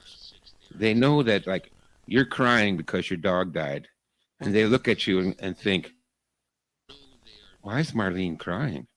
It's just a stupid dog, right? They don't get it, but they know that they have to imitate it in order not to stand out as a freak. So at an early age, they start, oh, Right. All they Marlene's, all they have to do is get one or a couple like weird glances. They realize that. Ooh, you that's know. right. Well, Yeah, I'm sure. Haven't you heard these people that have murdered their spouses or girlfriends from both sexes, by the way? sure. Yeah, And then they get caught because a week later they're out partying, you know, yeah, and they don't get it. They don't see what's wrong. that's right. Why the police is now suspecting them because they're like, hey, I'm hooking up with my mistress or I'm with my boyfriend and we're going off to Cancun to have a good time. So and so died last week. What's the big deal? Yeah, Because they don't get it. they They don't just, get it. I remember that famous case. I forget her name. She murdered her little 4-year-old daughter. Remember that Casey one? Anthony. Casey Anthony. That's right. And Hmm. so her daughter's missing. Everybody's looking for her, and Yes. she's out partying. She's having a good time. That's Yes. why I knew she was guilty immediately, because psychopath. Yes. Now Well, this. there was a story that I recently was researching. Something along the this is this couple, they had adopted a kid in Florida, okay, like in 1970 something, when he was 7 years old. They fostered him, then they adopted him. Mhm. They in Florida. They moved to Alabama. When he's like 13 years old, okay, suddenly he disappears. All right. The father says that he had a kid in the town, which is a smaller Alabama town, say that he saw the kid walking away with a stranger. All right. Uh-huh. The Uh-huh. police think it's a runaway. The parents, the adopted parents, put out flyers. The newspapers come and interview them. They're like, oh, Yeah. it's agony, quote Yeah. unquote agony. They Yeah. do everything that you would think distraught parents. Fast forward 9 years, in the early 90s, they sell the house. And the new owners, it was a like 100-year-old antebellum house. Mm-hmm. It's got those big columns in the front. Yeah. Yeah. They're excavating under the front porch because they're remodeling. And what Yeah. do they find? The Uh-huh. 13-year-old's body. Yeah. Okay.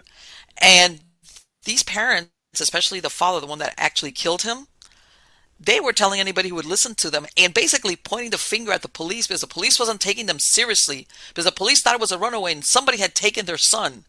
When Mm-hmm. in reality, he had killed them. They Yeah. had even offered a reward because, of course, I knew nobody was going to claim it because he was Sure. under the Yeah. front porch. Yeah. And it's almost like what you were saying. They do all these, this pantomime, this theater, Yes. to throw people off. Yeah. And you would think most people, most normal people, would be like, I could never do that. I couldn't fake that. Yeah. Well, that's the problem. You see, normal people can't wrap their minds around psychopaths, and that's why I started writing about them. I wrote about them in my book, The Art of Urban Survival, which is a book on how to survive what's coming. It's actually a prophecy. I knew this was all coming down, the end of civilization, and so the book is laid out in exactly that order. But the very first chapter is psychopaths, because I knew the psychopaths are dominating everything, and people need, before we can make a better world, before, if you don't know and you don't understand the psychology of psychopaths, you will not have a clue as to why things are going the way they are going now. You need to understand it. If you don't understand them, you will be a victim of them. And as a society, we need to understand them because we are being And you know why victimized. that's it's so important what you're saying, Stefan? Yeah. My concern is that nowadays, exactly what we're talking about, people, what's the word I'm looking, are so helpless that they'll Hmm. listen to somebody who demonstrates any type of confidence, Yeah.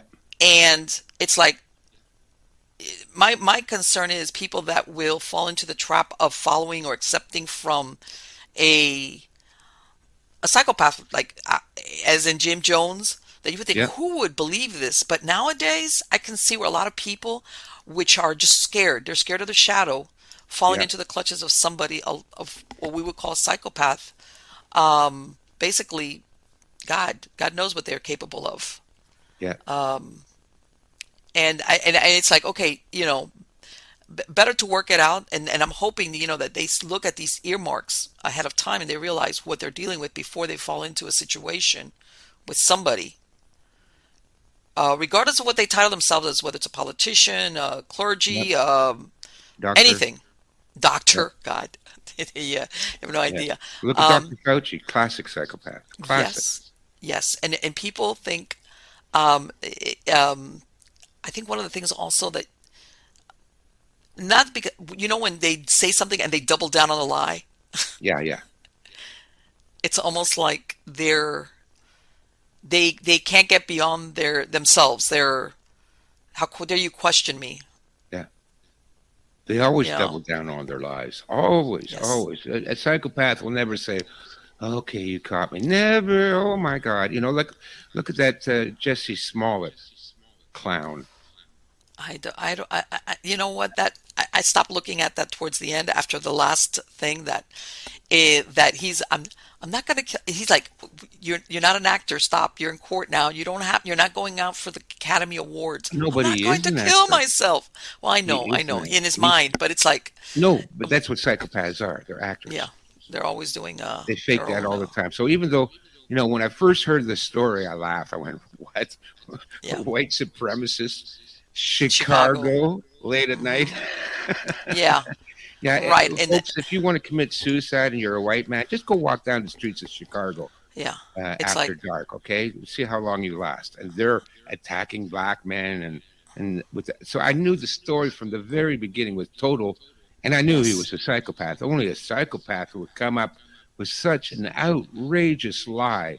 And then during the trial and everything else with his Nigerian friends and the yeah, which CCTV is footage and even getting convicted. And what's he doing now?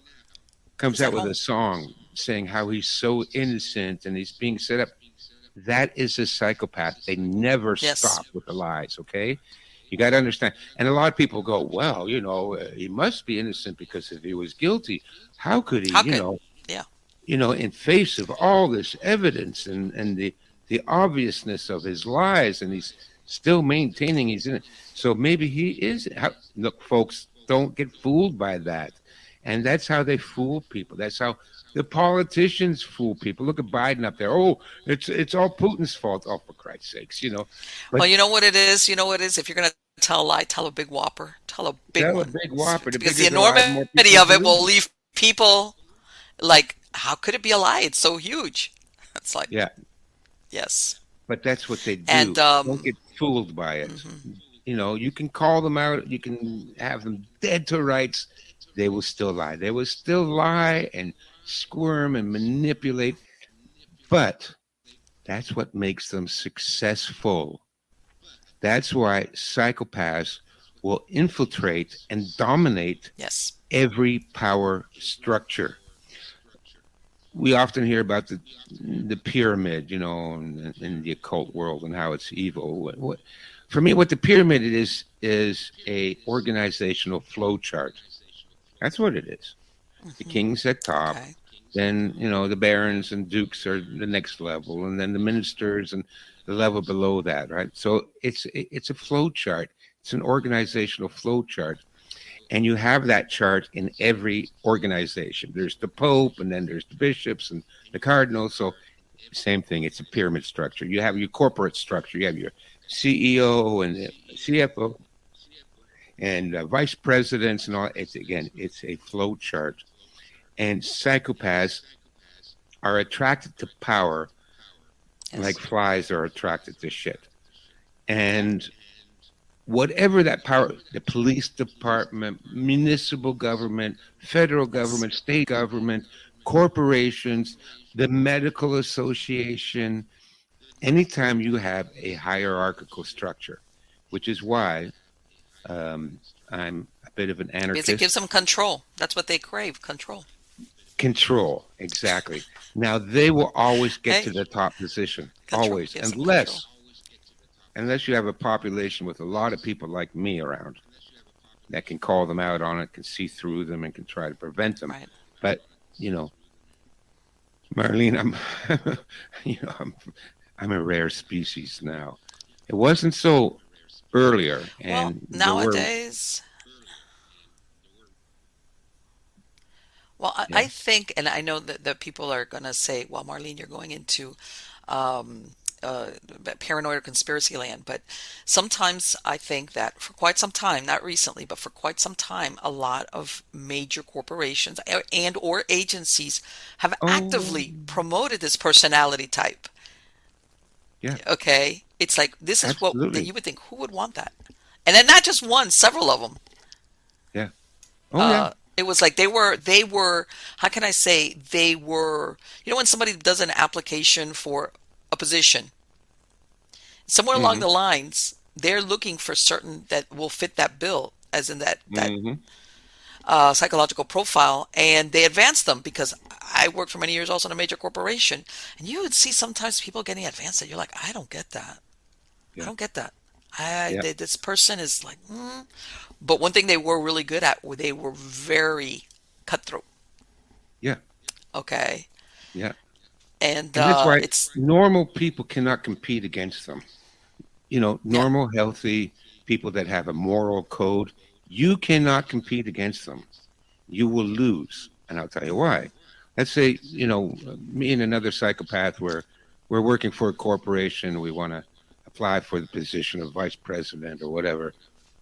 And we're in competition with each other. Now, what the psychopath will do is put some cocaine in my desk drawer, hmm download some child pornography onto my computer, start a whisper campaign amongst all the other employees around the water cooler. Oh, did you see Steph? Does he look like he's on coke? And he's sniffling a lot these days. And yeah.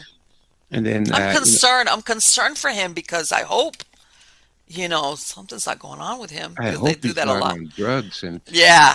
you Uh-huh. know, do an anonymous tip to the police or to the boss or something. And Yeah. well, then they come and they look at my desk drawer. Oh, there's coke in there. Um, but because they've already set it up with the whisper Yeah. They campaign. have in major corporation. They have something called an ombudsman. Uh, Okay, yeah, which is basically a snitch line. yeah, That supposedly you keep your anonymity, but you're reporting to the ombudsman anything of concern along the lines of what yeah, you just described. yeah. Oh, Stefan's been hitting on the secretaries and all that, whatever. So then Yeah. time comes for your promotion. Guess who they're going to Mm-hmm. promote? Now, you can't think to do that. You can't think to slip cocaine into the desk drawer of your opponent or upload some pornography onto his No. website or whatever. But they think of that. They know how to do No. that. And that's why they win every time.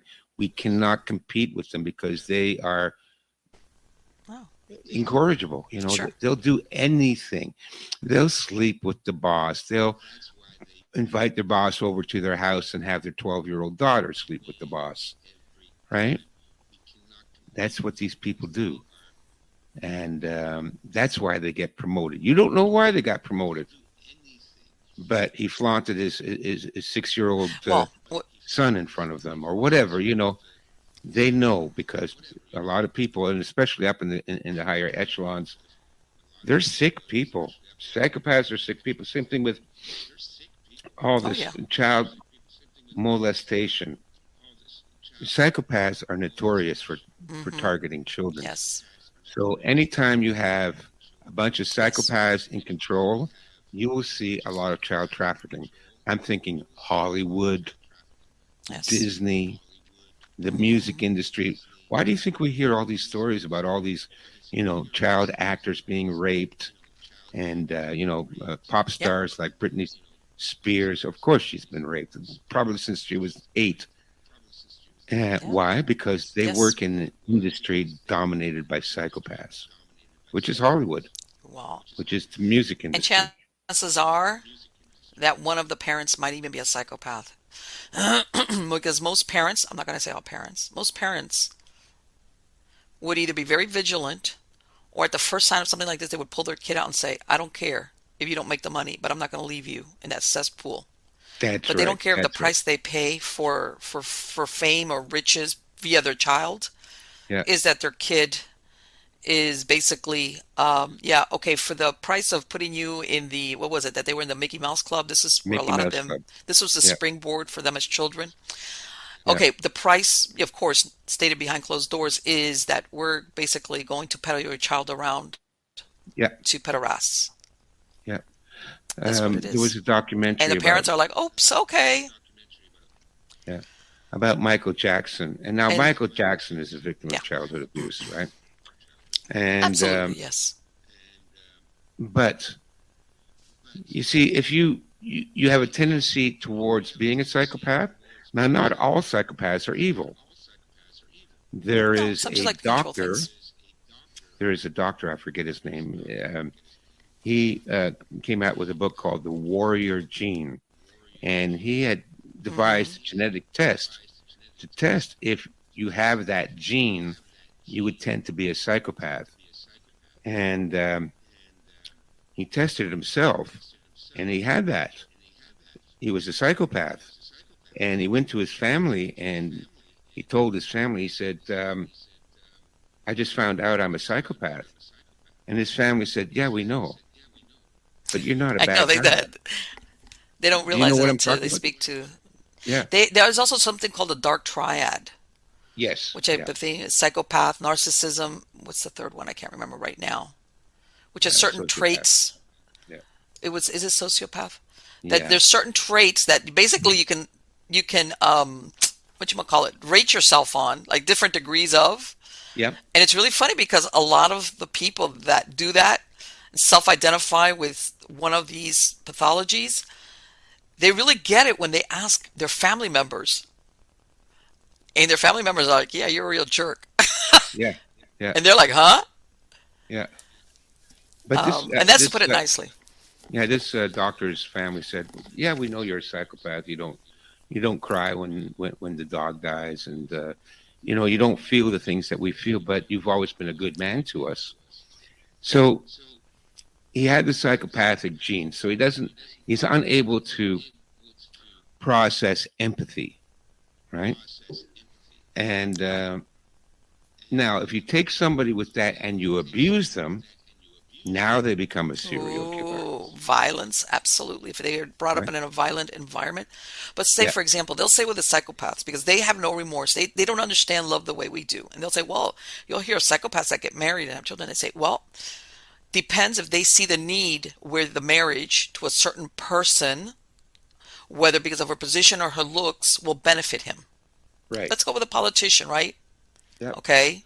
Where, hey, having a wife and kids is going to benefit him greatly in advancement through the political, you know, ladder.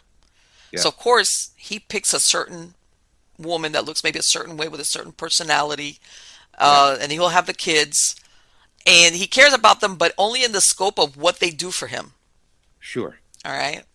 Yeah, And in other words, I hate to say it, everything around him is meant to be used in some way to have him achieve whatever it is that he wants. Ultimately, of course, with control being the um, the ultimate objective. yeah, For example, they'll say some psychopaths, which have a tendency towards being arsonists, hmm, they set a fire and they'll watch. But what they get their status, not because they're trying to kill anybody, they'll do it like, let's say after hours or something. But they enjoy watching the fire department and everybody running around trying to put out the fire.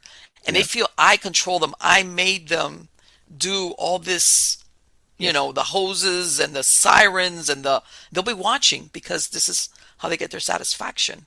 And for yes, most human exactly. beings, they go, that's satisfying. And it's like, yeah, for somebody who doesn't get reward from love and other things, yeah. Yeah, And I understand what you're saying. When you're normal, whatever normal is, okay, that's a broad term. It's very difficult for us to understand very that difficult, and that's personality. why the psychopaths get away with what they get away with. They Sure. listen. They control the world right now. Every major corporation, It's very sad, every but yes. Yeah, every political system, like I haven't voted in 50 years. I wouldn't waste my time because I know they're all going to be psychopaths. Every one of Okay. them.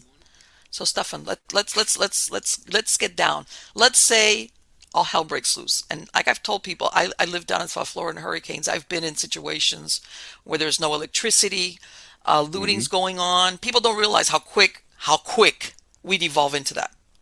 And that was a very minor scale in comparison Hmm. to something more broad as in the US. A breakdown of the economy, even if it's temporary, whatever. I've seen it break down. Even with the military in town, I've seen it happen Hmm. with looting and everything. Let's say here you are, you're at home or wherever you live, whether it's the suburbs or a little bit out in the rural area, and what would you say to somebody that comes asking you for food? And Well, we're like, this is when now the stores are empty, and either they've been ransacked and there's nothing, and nothing's rolling in out nowhere. It doesn't, in yeah, other words, doesn't matter whether you have money or not. There's just nothing to buy.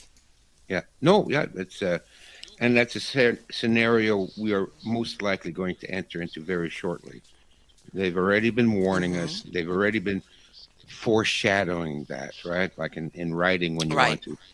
you want to get the reader ready for the big punch, you Hmm. foreshadow it so that they're Yes. anticipating it, and they've been doing that to us. They're already telling us. Biden, Yeah. Trudeau here, or as I like to call him, Adolf Castro. Yes. They're ready to warning people about food shortages. So what? Also, Yes. you study the history of communism. What did the communists always do? They starve their populations. We are Yes. under a communist regime right now. Oh, they don't call themselves communists. Of Doesn't course not. matter what they call themselves. We I had my doctor friend wrote a series of essays. We discussed it. We wrote it in general about the tyranny of words. You can't Hmm. believe the words. It doesn't matter. These people lie. They say, "Oh, Yes. we're Democrats. Oh, we care about Black Lives Matter." They don't care about any of Whatever. that stuff. No, they Forget don't. it. It's all just bullshit. They're Hmm. lying. Yes. So, you know, so they're not saying, "Oh, we're communist Marxists and we want to take over." Of course, they're not going to say that. They're psychopaths. They know better than to say that. But Sure. that's what they are, and that's what they're doing. Look what's happened in the last 2 years. Look what's happened in the last Yes. 3 months here in Canada, where we had the most peaceful. And I went out and I greeted the truckers when they all went past through our small Hmm. town. I was there on the highway waving the flags, and they were honking the horns. The most peaceful protest, and Yes. all the people that supported them, they were farmers, they were families, grandmas, toddlers, Yeah. Regular people. regular salt of the earth people. And then they get there to Ottawa, and the little psychopath there, Adolf Castro, says, "Oh, they're Nazis and Yeah. racists and all that." And I went, "You son of a bitch, you dirty, low Yeah. life little Yeah. piece of crap," because these were the people, again, from a Norman Rockwell painting, okay? Sure. Good, honest, hardworking people. And look at what he did: confiscated their bank accounts, Yeah. took their trucks, called them every name under the book, instituted martial law, for crying out loud. Martial law. Right. Emergency Powers Act, which has only been enacted once in the history of Canada, and the only other time was during World War II. So it's something that you only institute if you're at war, in a world war. This is how quickly that's all changed. Well, I So think a lot of people have realized what politicians can do with the emergency powers. yeah, Uh-huh. yeah. So it's a communist system, and the communists always starve people. Yes. That's what Stalin did with the Holodomor there in the Ukraine, and his own people too, the Russians. Everybody starved. Look at Mao Hmm. Zedong, 80 million people. 80 Yes. million people, probably the biggest genocide in human history. Mao Yes. Zedong. Look at the Khmer Rouge in Cambodia. Yes. Look at Cuba. They did the same, and Yes. Yes, they did. And what They was that? The other one, Nicaragua, Venezuela. when the well originally the Sandinistas in Nicaragua, and now they're back. I can't believe it. Yeah, They got the communists out, and now they've fallen right back into it, which is a shame. terrible. But But that's what they do because it's yeah, they cheap and do. easy. Look at Venezuela. My God, people are eating zoo animals for the love of Mike. I Uh, say that all the time. They're eating their you cats know, and dogs. yes, yes, So and America, and you know what the worst part is that people don't realize this, and I'm familiar with it because I said I mean I was born and raised in Miami, but let's face it, it was a Cuban exile community, and so you hear this thing of promoting snitching, and that yeah, makes my blood boil me because too. in Cuban they call them archivato, and in Cuba what they would do is they would put somebody on your block, all Yeah, right, and this person, this snitch, all they would do is watch everybody on that block to see who was coming and who was going. yeah, And did I smell meat cooking from your house? Wait, they did not give any meat out this week from the monthly whatever, when you stood in right. line. Your They would rations. do things like this. And Oh yeah, they're doing the line that we nowadays in this society, we have fallen into the same thing where once upon a time being a snitch was a rat. This yeah, was the lowest on the, you're like nobody likes you. You're a yeah. rat. And now it's been elevated to like, oh, you care. Yeah, all right. Yeah, look Yeah, what they're doing in England. They're paying snitches here in Canada too. yes, they Recently, are. they released the records from East Germany, from the Mm-hmm. Stasi there, and Right. fully 40% of East Germans were snitches. Yes. So, but again, this is what communists do. This way, it divides the people. You cannot trust your Yes. neighbor. You can't trust your school teacher. You probably can't trust your sister. Yes. They will turn people your how can I say it?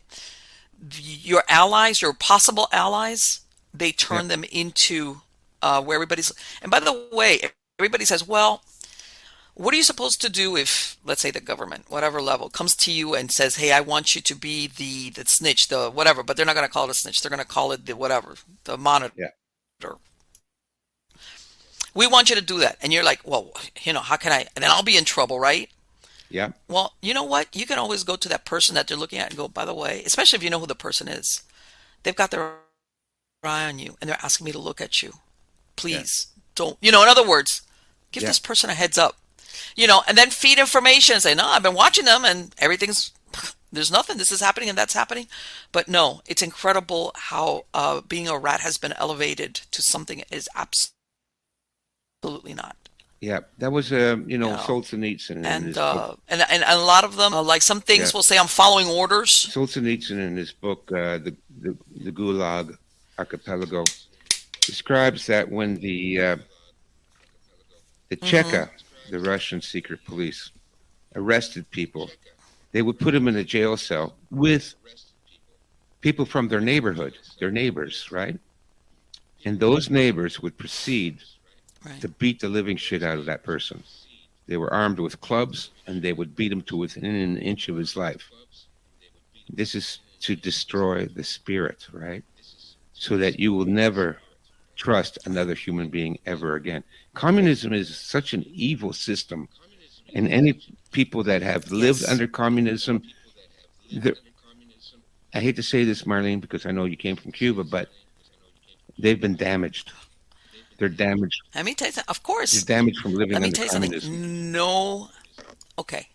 Let me explain something. As far as this, my grandfather had retired to Miami pre-Castro. He was a police officer, and he retired to Miami late 50s. Okay, but he was what the equivalent of a beat cop, vice cop kind of deal. Right? Where he dressed up in plainclothes. But you know how you would know the neighborhoods, Yes. and he had been doing that with a partner for many years. And he says he remembered towards the end of his career. He says, in other words, you know the neighborhood. He says, you know who's who, who's the petty thief, who's.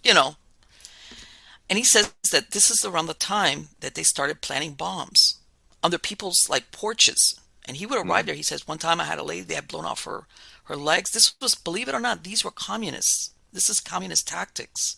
Yeah. Okay, but they would blame it on Batista, who was in power at that time. Which, by the way, Right. I'm not saying Batista didn't have his own problems, but Sure. Cuba, by no way, was, and I remember him telling me the story that he told all the kids, this is communism. And they were like, Yeah. oh, no, And of course, later on, it turned out, and everybody like scrambled out of there. And I was born in the United States. But fast forward, amongst the older Cubans, the last true Cubans that left Cuba for truly the real reasons was 1970. Anybody that came after that immigrated for economic purposes. And in 1980, they had the Mariel boat lift. Okay. Yes. When the Mariel boat lift came is really when the people that came over were either born into the communist system or grew up in the communist system. And I understand that he let out the people in the mental institutions and the worst criminals. In other words, he emptied out all his headaches. Yeah. But for the Cubans that were living in Miami, it was like a scourge descended on us. Yeah. Yeah. A good majority of Cubans living there were victimized either by strangers, my family included, or by even their own family members that they had brought over Yeah. to help them out. Yeah. So my point is that if anybody understands exactly what you just described as far as what communism does to the mentality and the way people behave and they act and they see life, I absolutely know it. I saw it firsthand for many, many, many years. Yeah. Okay? As far as the morals, the principles, the way you live life, how law-abiding you are, etc., etc. Too divergent. And the center of that separation was those who were brought up or indoctrinated under communist rule. Yep. And this is Yep, not an that's right. argument. This is firsthand experience. Yes. This is yeah. this is nobody that told me. I know this Right. is the truth. And Yeah. people might not like it, but it is what it is. So, and I'm sure that was just not a Cuban situation. Wherever you have that form of government, whatever Yes. country it is, exactly what Yep. you described as far as how they handle their population. Yeah, it doesn't matter And what if they were comes of it. born and raised under a communist regime. They could be Polish or Hungarian or a Russian or Cambodian or and Chinese. Look what's going on in China now. What they're killing the cats and dogs, bastards. The Chinese are now. I've lived in Taiwan. Yes, I And the Chinese hear people- that they've locked down. Shanghai.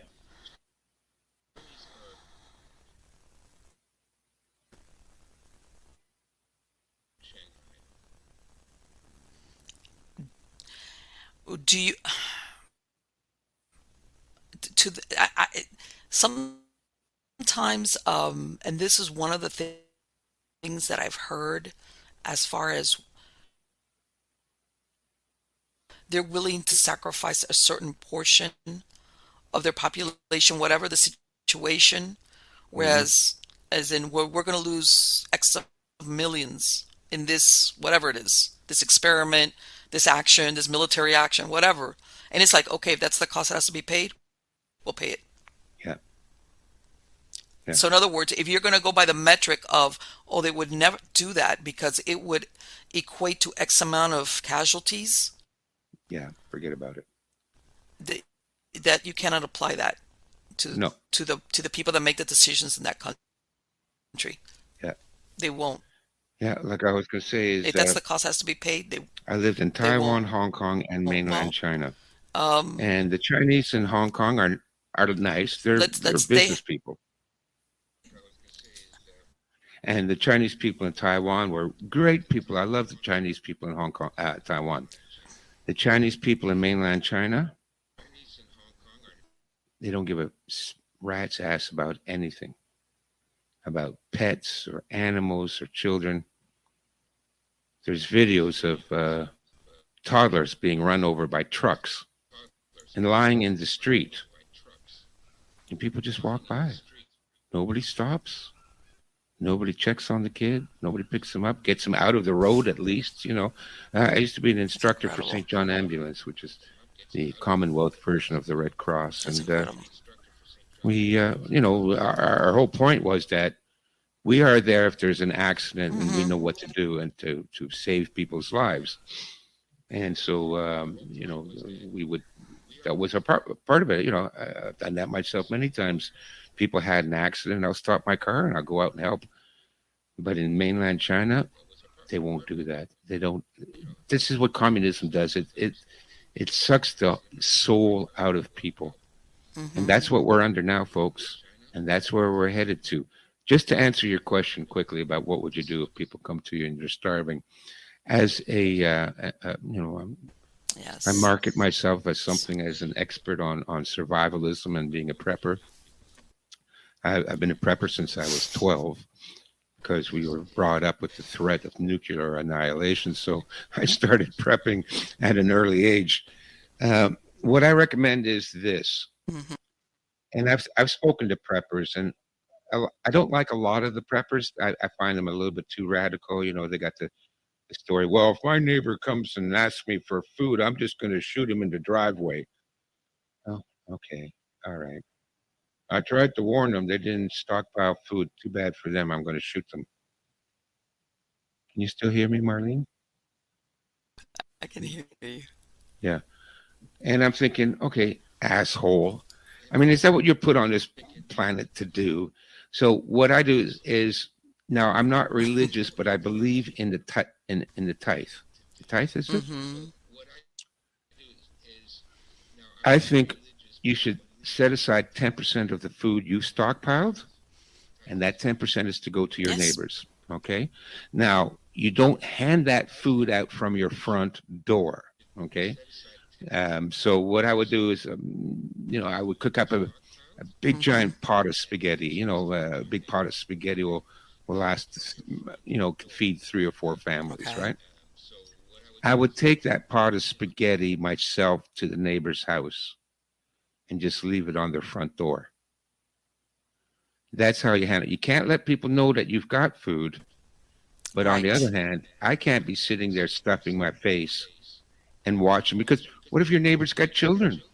What if they Yeah, got no, small kids? exactly. And that's exactly my point where it's the part that you want to help them, but then they warn like, okay, once it's out that you do might have something, all right, Yeah. then you, in other words, then when they run out again, they're gonna come back, and they're not, Yes, they no matter are how going to nice come you are back. attending them. Yeah, because they know you're the only one that's got food in the neighborhood. But like I Yeah, said, or you could set up like and lots of community groups do this. I recommend people, yeah. form their own community disaster response groups. Mm-hmm. So, when we've seen that flooding there in Texas, there were, Right. local people that came out and they set up tents and they distributed food. They had food lines, soup lines, Sure. right? They opened Yes. up soup kitchens, not in front of your house, and you don't tell them that that's food that you brought. You just say, "Oh, some food was donated, and Right. we're going to set up a food kitchen." So that's what I advise people to do because listen, I cannot just turn my back on people that are Oh suffering. I no. can't do that.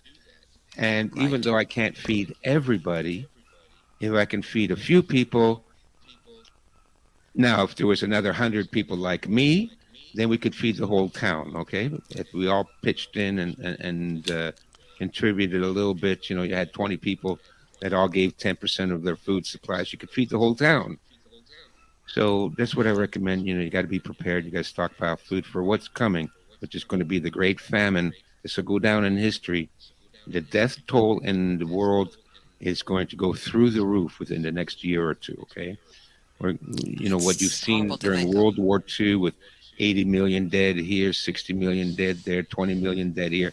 That's going to pale in comparison to what's coming. So you need to get prepared. I tell this And to do you, well, everybody. let me ask you something. What happens? I'm gonna go ahead and pick your brain a little bit more. What happens if the one that's coming now, looking for food, is not your neighbor or the guy down at the corner? It's a stranger, somebody that you know that. I'm gonna give you a perfect example. I lived like Okay. 20 miles from a major city. When I mean major, it's not the biggest. You know, I'm 15 between, right in the middle. Right. Okay. In other words, I live in a rural area, and I mean, we've got animals. The guy across the street from me is a trapper and a hunter. We've already coordinated. Yeah. Okay. But what happens, how do you think when you start getting the spillover from people that live in the urban environment, and Yeah. that's it. There's nothing there, so they're starting to leave that area looking for sources. Well, there's a whole strategy to employ. Um, Mm-hmm. I mentioned that to the gentleman this afternoon because a lot of people say, "Well, I want to move to Mexico. I want to move to Honduras. I want to run Yes, I away. I want forgot. to run That's the away." Yeah, yeah. everybody wants to run away, but I don't Mm-hmm. recommend Mexico or Honduras, No. especially for white people, because you will always be the gringo. And Yeah. when your pension check stops coming, all those really It's, friendly Mexican people, they're not going to be that friendly anymore. I'm just, that's right. this is Yeah. human nature, nothing against Mexicans, but it's in-group Yes. preferences. So if you're It the, is.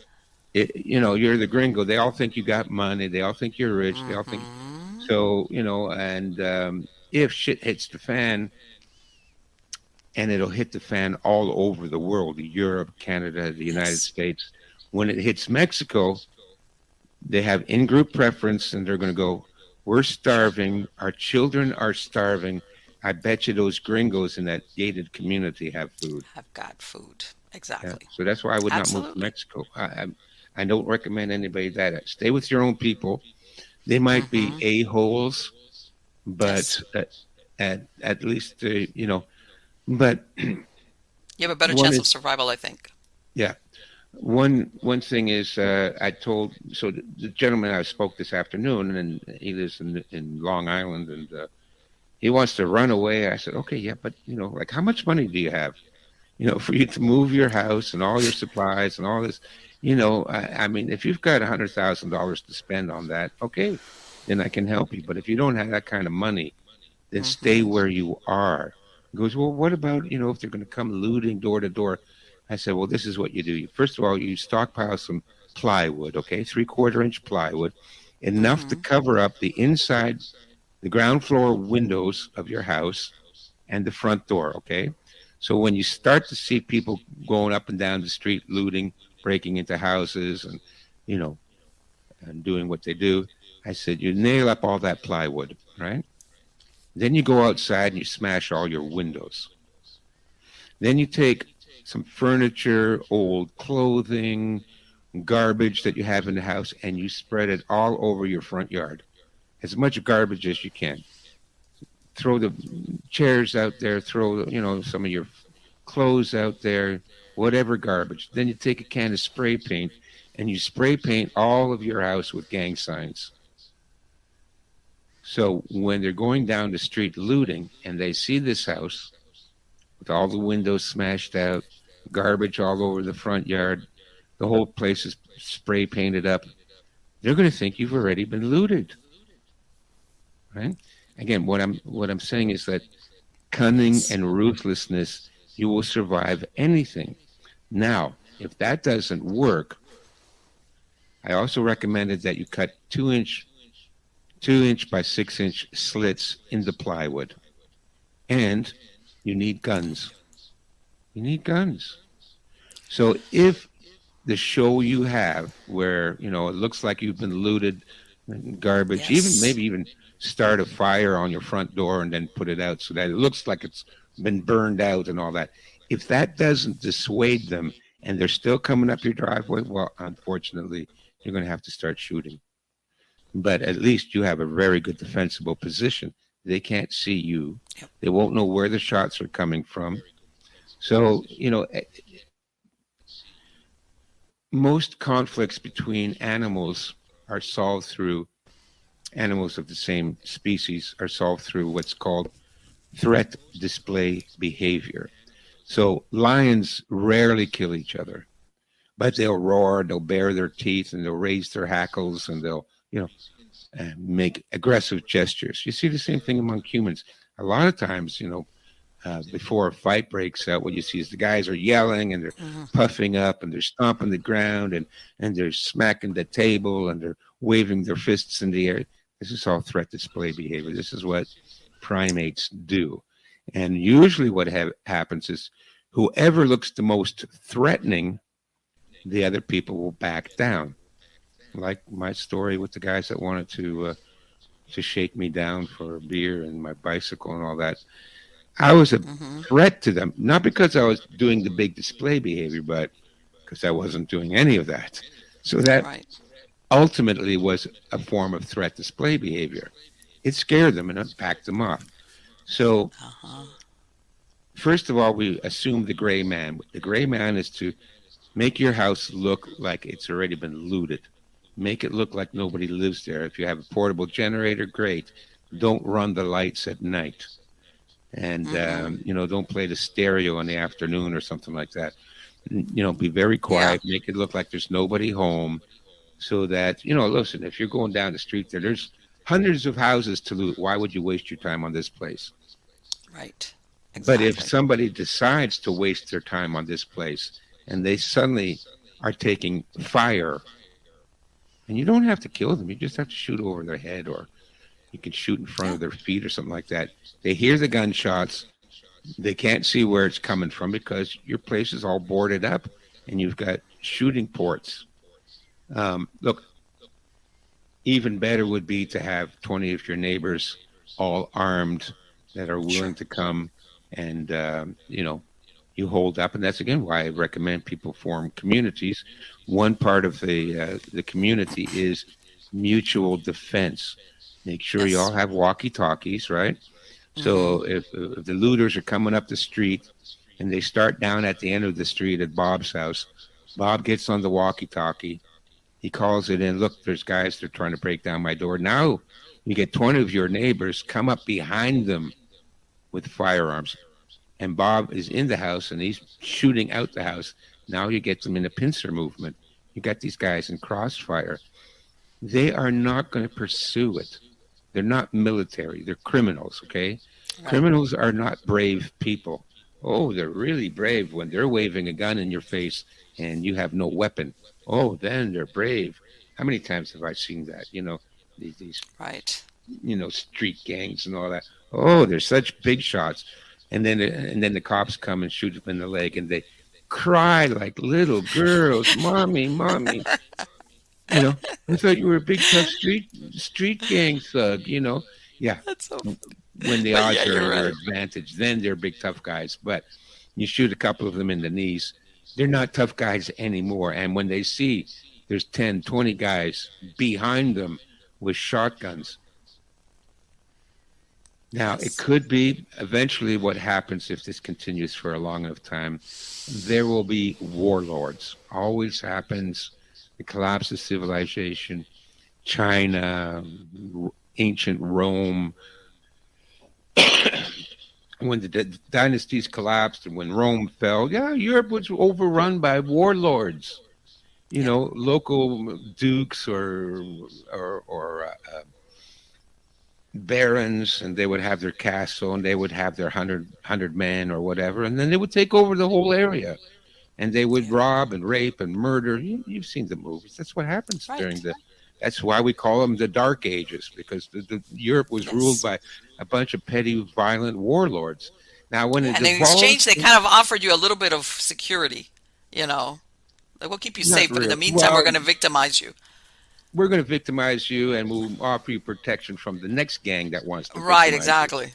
Yeah, Hmm. which is so. Listen, if it devolves into a warlord scenario, then maybe your 20 guys aren't enough anymore. You know, I So, it, for I have to laugh because for all those newer generations that are into playing all these, games, where some of them are like you live in all these kind of scenarios. It's like, boy, is that going to be a coming to Jesus moment for them if that ever happens and it's not a game anymore. oh no, it's horrible. I'm like I said, I've read a lot of history, and I went through the Dark Ages looking for military strategies and tactics. I didn't find any because the strategy was thuggery. These guys were just warlords. Same thing happened. in China. Especially back in the 1920s when the Qing dynasty fell and Mm-hmm. the Emperor Bu Yi abdicated, and China was divided up into 20, 30 areas, each one controlled by a warlord. And it was because China was so divided that the communists came to power. Right. Yeah, because there was no nationalist government. Well, there was the Kuomintang, which was the nationalists. They were the ones that eventually fled to Taiwan. Um, Right. Let me ask you something though. Don't you think that there was elements of what would eventually become the communist movement in China during the Boxer Rebellion, or no? oh well, listen, the powers that be, and what I mean is the New York bankers, the Mm-hmm. City of London bankers. They had their early pirate organizations known as the Right. Dutch East India Company and the British East India Company. Um, they moved into China back in the 1860s already. Right. They were the ones that got the Chinese addicted to opium. That was Right. the major supplier was known as the Sassoon family. So you might have heard of them for their hair products now or whatever. But I was going to say, as in Vidal Sassoon? yeah, Really? yeah, Cool. that was his Okay. family. So they were Jews from Turkey, Mm-hmm. and they worked with the city of London. And Okay. London was in a trade deficit with China because Chinese were very arrogant at that time, and they said we don't need anything from the West. They couldn't Okay. sell them, British wool or anything like that. But the Right. British wanted tea, and so the Chinese said, "Yeah, but you have to pay with silver." Until the silver reserves in England ran out, and they said, Oh. "We got to do something about that." And so, the small hats there in Turkey, the Sassoon family said, "Well, why don't we sell them drugs?" Oh, well, look who's behind most of the drug epidemic in the United Hmm. States, right? Look at the Yes. OxyContin Yes. God, that's plague. horrible now. And who's behind that? The same people again. It's an Fentanyl and old all of that. strategy. You import a lot of drugs really cheap at first, okay? Get everybody addicted. And now they're Yes. dysfunctional. A Yes. society where you got, 20, 30% of the people addicted to opiates, Yes. they're no longer a functioning society. And that's Mm-hmm. what the British East India Company did to China. And They then got. before the Boxers, there Mm-hmm. was a Taiping Rebellion. And I swear to Okay. God, that was set up, that was orchestrated. And up until that point in history, it was the most deadly civil war in history. Estimates of 20 to 60 million dead. And this is in the 1860s. Okay. And then guess what? Well, somebody has to save China from all these Yeah. lunatics, right? And these were Right. lunatics. I mean, the guy that started it said he was the reincarnated brother of Jesus Christ. I, Oh. I mean, that's how bizarre it was. I mean, there Uh-huh. were a few missionaries there, but they hadn't converted Chinese people by any means. Right. But that's why I suspect, the usual suspects, as I call them, because that was just such. Anyways, so they had taken over 80% of China, and the Qin dynasty was at its end of its rope. They're about to fall. Mm-hmm. Who went in there? It was the British and the Americans. And they went in there with their machine guns and their cannons, and they wiped out the Taipings. And at the same time, they looted the Forbidden City. Right, because that right outside the Forbidden City, wasn't that where they set up the legations from all these different, or the consulates, but from all these different countries, and it was like I want to say they I don't want to say they took over because it was in They comparison to did the take over. general Yeah. population, but yeah, they put themselves on equal or superior footing to the, well, at that point it was still an imperial family there, but Yeah. they, you could tell it was that the what was it, the Qin dynasty, they knew that they were faltering. What was it, Empress Z, she was the, Yeah. Yeah. Yeah. she was like one of the, she was, basically hanging on to who would she use as an ally against whom? Yeah, yeah. And yeah, and after that, it And then makes came you the Boxer Rebellion after that, because right, the Americans and the British were there, looting the place and selling opium to everybody. And then, um, the last remaining members of the imperial clan said, "Well, listen, we got to get rid of all these goddamn Yanks and Brits. right, They're destroying the country." And so then they started the Boxer Rebellion, but that was a huge right. failure too. Yes, But yes. it's so And getting back to your the thing was is that's sometimes how um, societies fall into where warlords all of a sudden yeah. can exist. Oh yeah. It can happen very quickly because, Yes. listen, uh, let's say they turn off the power for 2 months. God. Yeah. After 2 months, how many people have 2 months worth of food in their house? Nope. Very few. Yeah, us preppers have, like I recommend everybody at this point. I used to say make sure you have 3 months worth of food. At Mm-hmm. this point, I'm saying make sure you have a year worth of food. Okay. But if that went on for a year, I mean, how many people are going to be left alive? And also after the jab, how many people are going to be left alive? Well, that's the thing. People don't realize not only food, but medication. Yep. Even simple stuff like I'm not even talking about prescription. Let's not even go there because Yeah. think of Yeah. all the people. Let's say if you need a certain prescription drug Yep. to maintain yourself, Yeah. there's gonna be a lot of people that without that, Yeah. that's it. They're gonna. But Yeah. even stuff like antibiotic ointment, or bandage, Yeah. because sometimes all you need is get an infection Oh yeah. from a cut. I stockpile antibiotics. I tell everybody to Yes. stockpile them. Yeah. Yeah, Keep have them in some your too. medical kit. You need to have a Mm-hmm. medical kit, right? In addition to the food and water, you need to Mm-hmm. have radios, ham radios, Yes. and you need to have firearms. Now, I'm not one of those preppers. I don't have Right. 50 guns and 20,000 rounds of ammunition. And I know a lot of guys that do. And I'm like, Yeah, I know, I okay, know, I well, know. nice that you have a lot of little toys, but get a Yes. shotgun and a pistol. That's all you need, okay? Shotgun Mm-hmm. is great for everything, kills anything on the planet, right? But you can use it to hunt birds and Yeah. geese and ducks and stuff like that. So Yes. it's the most practical firearm for hunting and putting food on the table is a shotgun. But you put double aught buck in there, and you can take out 2, 3 guys that are coming through the front door with one Yep. shot. So get a shotgun, a 22 caliber rifle, and some kind of a pistol, and that's all you need. That's all you need. Okay. But Yeah. then have a good medical kit, and I mean like stock it with everything you need: vitamins, Yes.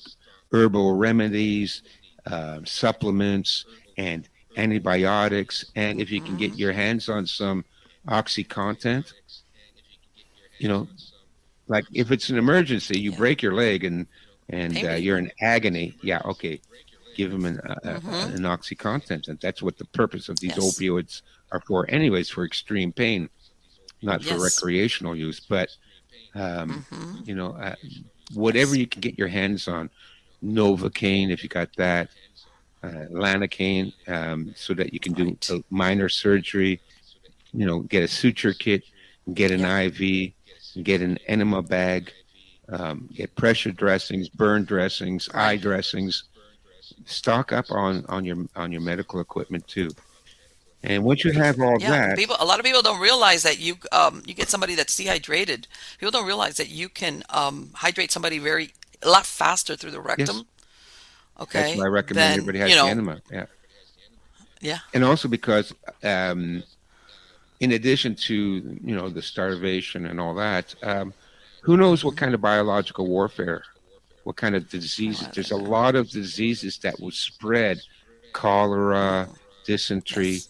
and those diseases kill you by dehydrating you. Yes. So, and I've seen what dehydration can do to people. You could die in like 4 or 5 hours if you're not hydrated. If you've Yes. you vomit and you pee and you have diarrhea, and Mm-hmm. all the electrolytes are flushed out of your system, then 4 to 12 hours later you'll have a heart attack and die. Yeah, And how do you get fluids into them if they can't drink anything by orally? exactly. So If, that's if why they're you need the vomiting and enema. out, they're yeah, if they're vomiting stuff out, which that Yeah, happens when and if somebody's you're a really sick like that. phlebotomist, get an IV. Yeah. Get several, because Yes. that will save lives. That will save lives. So that's what I recommend people. And then, if you can survive the first 3 months, you're probably going to be okay. If it continues and you enter the warlord phase, um, well, I always make a joke here in Canada, because we have such strict firearms regulations, Mm-hmm. and places like Toronto, the only people that have guns are the street gangs. They said, "Well, what would you do if this happened here in Toronto?" I said, "Guess what? I got a shotgun, so I'm automatically king of Toronto." Yeah. It's like, hello? I, Hello. you know what? And people don't realize. I mean, I have a firearm. I've had it for quite some time because I used to work cases. I was a weekend, at night, and I would come home and it was dark, and I had never carried a gun before that. I never felt the need, but I got it, and now I'm glad I have it. Yeah. And because how about this? I never thought that when I got it originally, I would end up being so glad because of what's going on now. I would never have Yeah. imagined in my wildest dreams Yeah. that I would be happy that I had it, and everything. And I tell everybody, as much as we talk about it, you're always thinking, no, this cannot happen, but it's been a very disturbing 24 months or so where that doesn't work, that wishing it away Yeah. is Yeah. not going to work. And We're already in it now, and I don't want listen. I don't like fear porn. I don't want to get people no, no, no, of worried, course not. Of course not. but no, get ready. I always tell people, like, if you think of it as insurance, okay? So I got a year's supply of food. I got some radios. I got a good med kit. I've got a couple of solar panels so I can recharge the batteries on the radios. Hmm. And I got a couple of firearms. Now, if you're just getting started prepping, all of that will cost you two, three Oh, thousand yes. dollars. I mean, that's Yes. nothing. What do you pay for Compared. car insurance? Sure. What do you pay for health insurance? Hmm. So go out, get all this stuff, because people, when they contact me for a consultation, they're already panicking, right? Oh, I realize now I got to get ready, and I haven't done anything. What should I do first? How long does it take? I said, it takes you a week, and it takes about 2, 3 thousand bucks. Listen, Yeah. it's also good to get some training, firearms training, self defense training, wilderness survival training, medical emergency skills. That's good to get, and that's going to take you longer. But to get 6 months worth of food, a shotgun. I get a shotgun, a big 5 department store, $250. It's Yeah. not a big Yes. deal. Ham radio, $60 on Amazon. You Yes. get all that stuff Yes. together, you put it in your house, and now you don't have to worry anymore because you're ready. You're prepared. Right. You There's won't only go so much that you hungry. can control. There's only so much you can control. Exactly. There's only so much you can control, anyways. Yes, and that's what sometimes people get overwhelmed because it's like, no, there's only so much you could do, like what you said, the prepare part, and then the Yeah. rest just gonna have to wait and see what Yeah. happens. And one thing I wanted to ask you, and I'm saying this again based on my own experience. I remember when 2001, when 9/11 occurred, Hmm. we all the communications went down because they were jammed. You know, That's right. I had my sons were in high school, and after that, I remember telling them if something ever happens, because remember this was fresh out of 9/11 when everybody was totally wigged out with terrorism and God, was this Yeah. going to happen again? And I remember making a plan with my sons that I said, if something ever happens and we cannot communicate, I want you to go to your grandmother's house because she lived very close to their high school. Okay. And I'm wondering if people should do the same thing. Whereas if Oh, something absolutely. happens and communications, like what everybody depends on nowadays, which is your cellular, right? Yeah, For some reason, it's out. yeah, Do you have a pre-plan of this is where we're going to go? Don't worry if you can't absolutely. talk to me or reach me. This is either where we're going to meet or we're all going to go to this point. You Yeah. see what I'm saying? And from Oh, yeah. there, I teach that, when I do my consultations and when yeah, I'm talking to groups, you need to have a plan, and you need to have two plans. One is a rendezvous, and one is yes, a retreat. So a rendezvous location is okay. I live in a small town now. If the power goes out and mm-hmm, I can't phone you, and the wife's at the office, and the kids are at school, and the husband's at the factory or whatever, what's everybody going to do? Maybe you can't get back to your house. So the right, rendezvous location is somebody within 5-10 miles. Could be a neighbor, it could be a family member that has a house. Then that's where you go. You go there first, whatever's closest. So if right, you got a family member or a friend that's close to the school where your kids go to, now better coordinate this with the school too, because the schools have a lockdown protocol, yeah. right? So your kids can't get out of school if it's an emergency, and I'm not sure I agree with that. I For was going to most say people, I've heard of some versions where they, especially if your child is older, obviously, which is depending on what the situation is leave. yeah. So, but you got to have somewhere to go. So Oh yeah, you of have course, to plan obviously. this in advance. You have to do this right now. Mm-hmm. Sit down with your family, Yes. and if the power goes out and I can't get a hold of you, and it's an Mm-hmm. emergency, okay, the kids, you go to grandma's house. Right. Okay, the wife, you go to my buddy. He's got a Mm-hmm. house there close to your office. Right. Okay, and I will, as the father and the man of the house, I will come and get you guys. Stay where Right. you are in those locations. I will come to Mm-hmm. you just in case they can't get back home. And then the other thing is a retreat location. So let's say there's no way for me to get across town because the whole town is on fire or Exactly. there's a chemical spill. So I can't get to you. You stay at the rendezvous location for 3 days unless you have to leave. But you stay there for 3 days. If I can't get to you in 3 days, then we all meet at another location, which is out of town, maybe 50 Right. miles away. And that, again, could be maybe you have a relative or a friend. But even if you don't have that, maybe you know there's a campground there that you Exactly. go camping to, or there's a hotel.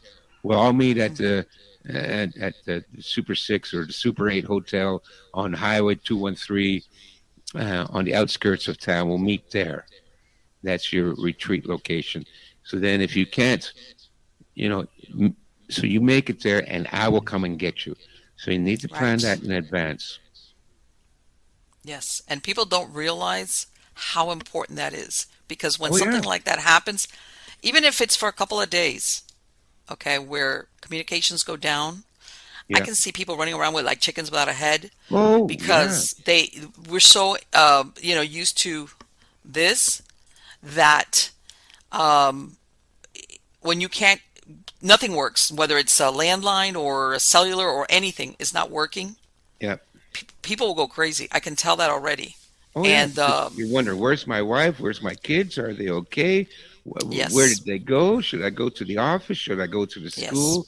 Well, I mean, you will freak out. You will panic like crazy. And yes, so simply having a plan and then get the family to sit down and you talk about in case of an emergency, this is plan yes, A, rendezvous. Plan B, retreat. And the plan B, retreat, best to find a place that you can stay at for a couple of weeks. right. Rendezvous, like, and a rendezvous could be a coffee shop too, right? Like if you don't have anybody in your neighborhood or whatever, okay, I'll meet Mm-hmm. you at the Starbucks on the corner of, you know, I'll Right. go there and at least you have water and food and washroom and you stay there and I will come and get you. But and Exactly. if you have to stay overnight, then ask the proprietors if you can sleep on the floor, whatever. And if not, then sleep on the front door. I will find you. But the retreat Yes. location is, if it's really serious, then let's go Right. there. And, if it's a campground, then you can set up a tent and, bring as much food with you as you can when you're leaving. And we'll stay up there for a couple of weeks until things blow over. But Right. you got to plan that out right now, folks. Yeah. Yes, yes. People think sometimes only preparation is like, food and water and medicine, but the plan. You need a plan, as in amongst whoever is in your family, Yeah. whatever. And even if you live by yourself, that you might have family that lives outside that you're going to tell them, look, if something like this happens, this is what I'm planning to do. Yeah. So if you don't hear from me, Yeah. and I tell everybody when Hurricane Andrew, this because I was run over, I was plowed under by Hurricane Andrew in 1992. Everything went down. My house, everything was gone, and I left two of my shepherds guarding what was left of my household goods. There was no Wow. windows. The windows blew out with the frames and everything. I had two big shepherds, Yeah. which when I would run errands, I left them inside the house. And God Yeah. forbid anybody would run in there. Not that I had that much left, but anyway, Yeah. I remember that what I did was I had the voicemail through the phone system, which was in the Bell Systems, their central office. And eventually I got to one of the few, because this was when they had public phones still around in 1992. And I Yeah. Yeah. called in there and I put a voicemail. My greeting was, I'm not picking up messages. Maybe I'll pick it up every couple of days. I'm okay. You Yeah. know, Yeah. I will call you. I will pick up my message at least once a day or every other day. And I left Yeah. that message on there. All Yeah. right. And believe it or not, that worked like a charm. People don't realize that sometimes you just use your Yeah. No, that's voicemail. that's another good thing. Yeah. Use the voicemail. If you have a phone answering machine, put a message on that. You have reached Marlene. Marlene is at the rendezvous location. Yep. Exactly. And don't say what the rendezvous location is. Yeah. Just say Don't the say what it rendezvous is. location. Yeah. Right. Exactly. And worst case scenario, if you can't get a hold of me and you go to the house and I'm not there, look Hmm. on the inside of the bathroom door, and I will put a note there. Yes. Things like Yes. that. So you got to think this through. And again, like I Hmm. said, being smart about this, you'll survive anything if you're cunning and ruthless. But you do have to Yes, we think it have to. through. You have to come back, Stefan. We got to keep talking about this cunning and ruthless stuff. We do. I'm We trying really to keep it, do. Marlene. I try to No, keep it. let me tell you something. I know it sounds really, but we need to do, what do they call it? When when you cram for a test, Yeah. we're all way behind the eight ball on the cunning and ruthless stuff. Let me tell you. We Yeah. think that by seeing The Walking Dead, that was enough. Oh yeah, like it was just a show, and then all of a sudden we're facing a possibility, not of zombies, obviously, but Yeah. where all these things that make the lubricants that make our society work and people obey laws might go, Yeah. and that's why the ruthless and cunning, we have to take away the stigma attached to it, as Yeah. in being a you undesirable human being, as in Yeah. if you need self-preservation. Self-preservation Yeah. Well, is a good Marlene, thing. Yeah. my throat is getting dry. Yes, and I know, and I could, but I'm going to be contacting you so we can come back and talk about some more ruthless and cunning things and food cache and all these other prep stuff, and also Yeah. the And mental aspect. if I may, I'll promote my website. Absolutely, yes. I'm going to have a Yeah. link to your website and the credits of the show. But for the Mm. podcast listeners, what is your website address? It's China Strategies, one word, Okay. .com. That's my main website. My other website is called Hmm. formingcommunities.com, and that's Okay. based on my upcoming book on how to get people together and work together to survive this. I Yes. mean, if we're going to survive this, we have to do what our great great grandparents did: Yes. mutual aid societies, right? Yes. Food co-ops, Hmm. homeschooling, Yes. emergency medical clinics. We can do it ourselves. We don't need a hospital. You get 50 Yes. families all chip in. We can open our own medical clinic. You get Yes. the doctors to volunteer their time. You reach out Hmm. to them. and you can pay them some money too. They come in Yes. once a week at the clinic, and everybody in your community Mm-hmm. goes. If they're sick, they go in there once a week. You pay them. That's what our great Yes. grandparents did. So we Yes. need to Yes. form communities. And if you go to my website, chinastrategies.com, I offer consultations. I'll speak with you for Yes. 2 hours Okay. for only $100, and That's great. I cater whatever my advice is to your situation. Right. So if you live Exactly. in the city, I'll tell you how to survive in the city. If you live in the suburbs, I'll tell you how to survive in the suburbs. If you live in the country, I'll tell you how to survive in the country. If you're by yourself, I'll give you strategies for how you can survive on your own. And, if you have a family, what to do with your family. So just like what we've been talking about, that's what I do with my Absolutely. clients. Yes. So, But tailor made for whatever their situation is. And you sound like you're a realist, which is you're not going to oh, tell them what they want to hear. You're going to tell them no, what they need. Like, not what you want, but what you need. yeah. I mean, it's Yeah. not scary, and like, did I scare you today? No, it does. No, no. No. I can. It's not scary. I believe it or not. I'd rather. I know this sounds so hokey, but I'd rather be prepared and not need it than need it and not be prepared. Exactly. And I am not a paranoid personality, but just like I said, because I lived in South Florida, because I went through hurricanes. In other words, living without electricity in Hmm. reality for shorter lengths of time. But in 92, when I went through and I saw how quickly that devolved, Yeah.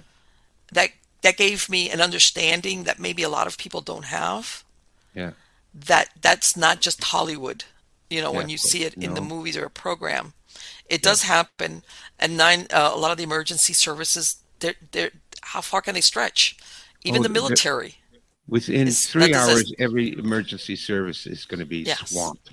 I, Yeah. I know because we had simple power outage here in Toronto about Mm-hmm. 4 years ago. Half the city, the power went out, right? Went out for 5 days. I'm on the ham Yes. radio. I'm listening to police, fire, and ambulance, right? Right. Mm-hmm. They're swamped in 3 hours. They're Yes. all they're all the ambulances are out, all the trucks are out, all the police are out. There's no help Mm-hmm. coming. Right. So they had their own priorities. Another thing, No. which is something I've been trying to put together a program for, is that if you're in a seniors building, no help is coming. No. Mm-mm. You Nope. better organize among your fellow residents in that building and have a plan on Mm-hmm. what to do, right? Yep. Stockpile a little bit of food and, get your radios and your flashlights because you're going to be on your own. Because I know, Yes. with the ambulances and the fire department, I mean, there were children Yes. swept away in flash floods. They're searching the Mm-hmm. ravines for them. So, and, pregnant women trapped in elevators, Yes. and that was their priority. And I understand it. Listen, we got a choice. We can save these children, or we can go to the old age home. They're going to go and save the children, and I don't blame them for that. What was it in 2017? Hurricane, was it Irma? I can't remember Maria or Irma because I know one plowed through Puerto Rico. I think it was Maria that came up the state in an old people's home, a nursing home in Broward Hmm. County, which is just north of Miami-Dade County. A Yeah, bunch of residents died because nobody they left them there. They left them they there. leave them there, yes, because and then listen, I know it's terrible, but I don't blame them either because the nurses and the attendants, they're going home to look after their families. Oh, yes. But I mean, if they thought that somebody, like, in other words, like you said, emergency services are taking care of emergencies. And as a matter of fact, I believe the owners or the managers or something were brought up on charges for Yeah, of their inaction or not yeah, trying at least to get them out, the ones they could. And a lot of people don't realize, just like when, if there's inclement weather or if there's a danger, guess what? If sometimes 911 personnel will not go into certain scenarios no, if their life is going to be in danger. yeah, People don't realize that.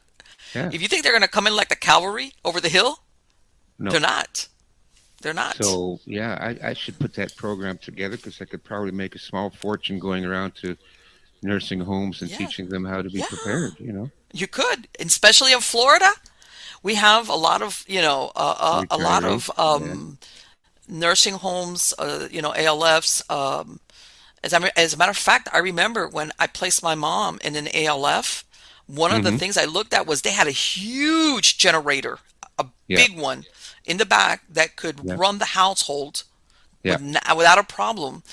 because of that situation that I didn't want her to be in a place Yeah. that would have an electrical, no electricity in it.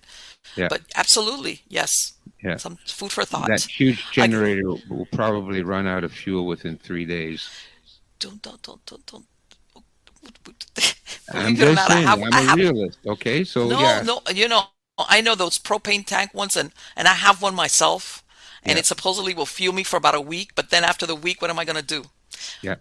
But I already have a backup for that. But that's a conversation for another day, because if not, we'll keep on talking into infinity. Thank I you so know we're much, Stefan. having It has such a been good time, absolutely, aren't we? I know, fixing the world kind of, or whatever. But thank you again, Stefan. It has been wonderful speaking to you, and I want Oh, to you're wish you the welcome, best of Marlene. luck on all your projects. Yeah. Okay? Okay. Take care. And you take care Bye-bye. too. Bye bye. Bye-bye. Wow. Yeah. God, this has been a fascinating talk. Believe it or not, my original conversation with Stefan was about self-defense, about in the sense of dealing with psychopaths.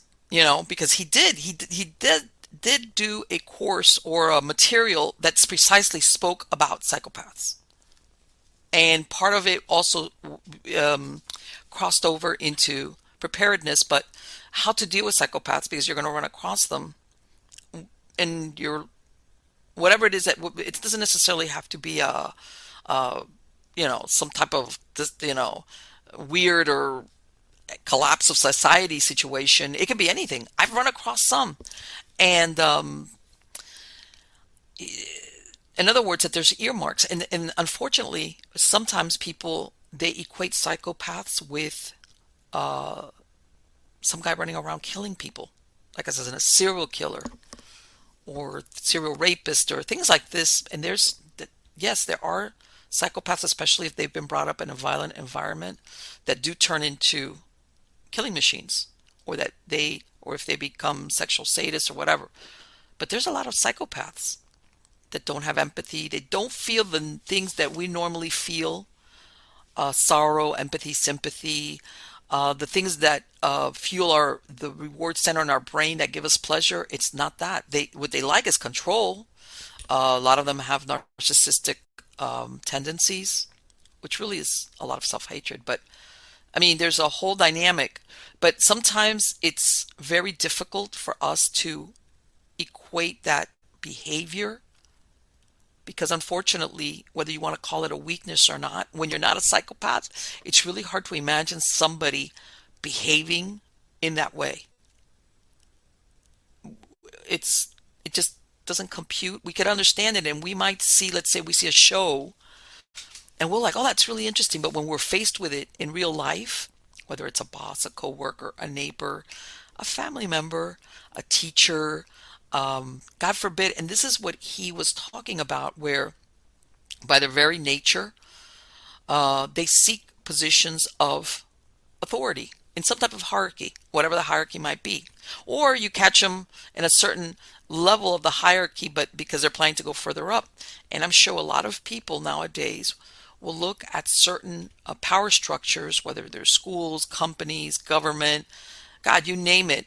And you see certain persons now that a lot of masks are slipping, that you're like, how did this person get to, how did they get there? Who promoted them? Who hired them? Who kept them there? All right. And that's how.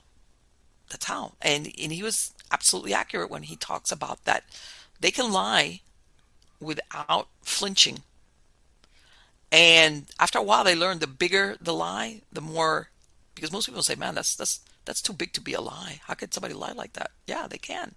And they don't think twice about it. And by the way, not all of them, because that's another thing. Sometimes there's this myth that they're all like super geniuses. No, there's a lot of them that are not. They're average intelligence, but if you're not hindered, if you want to call it that, by compunction of I shouldn't do that, that's wrong, or that's going to hurt this persons, or that's not right, they're not. And exactly what he described. If even when he says, like, oh, let's say the coworker angle where you're sabotaging a coworker, they even do this. Let's say you and this other person go into this department, the psychopath and the regular person, right?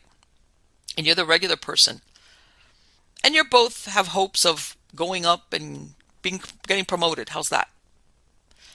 If he sees, I'm going to say he because there's she's, there's plenty of she psychopaths, believe me, and I've run across those myself. But if he sees that down the road you are going to basically get promoted or advanced before he does, because basically maybe even if you're just that you're a rival for whatever reason, they will target you long before the promotion moment happens. A year, even 2 years before, where they identify, you know what? When I'm ready for advancement, or when I'm ready for that promotion, or when I'm ready for whatever, you're going to be better than me. You're going to do better. Chances are you're a rival. You might get that spot. They will work it in a way to get rid of you in a multitude of ways. But the examples he gave are very accurate. The gossiping, the hints, of course, masked as in, I'm concerned for this person, he was acting odd. I mean, it could go in different ways, because that's another thing. They mask their real intentions. In other words, the knife in the back kind of thing with the I'm so concerned, I'm so worried, or the if it's let's say a corporate setup where they're forced to come to the boss, or like I said, an ombudsman, which is like an anonymous line that you can call in a company to this, complain or say, look, I saw this and I don't, I just want you to be aware of it.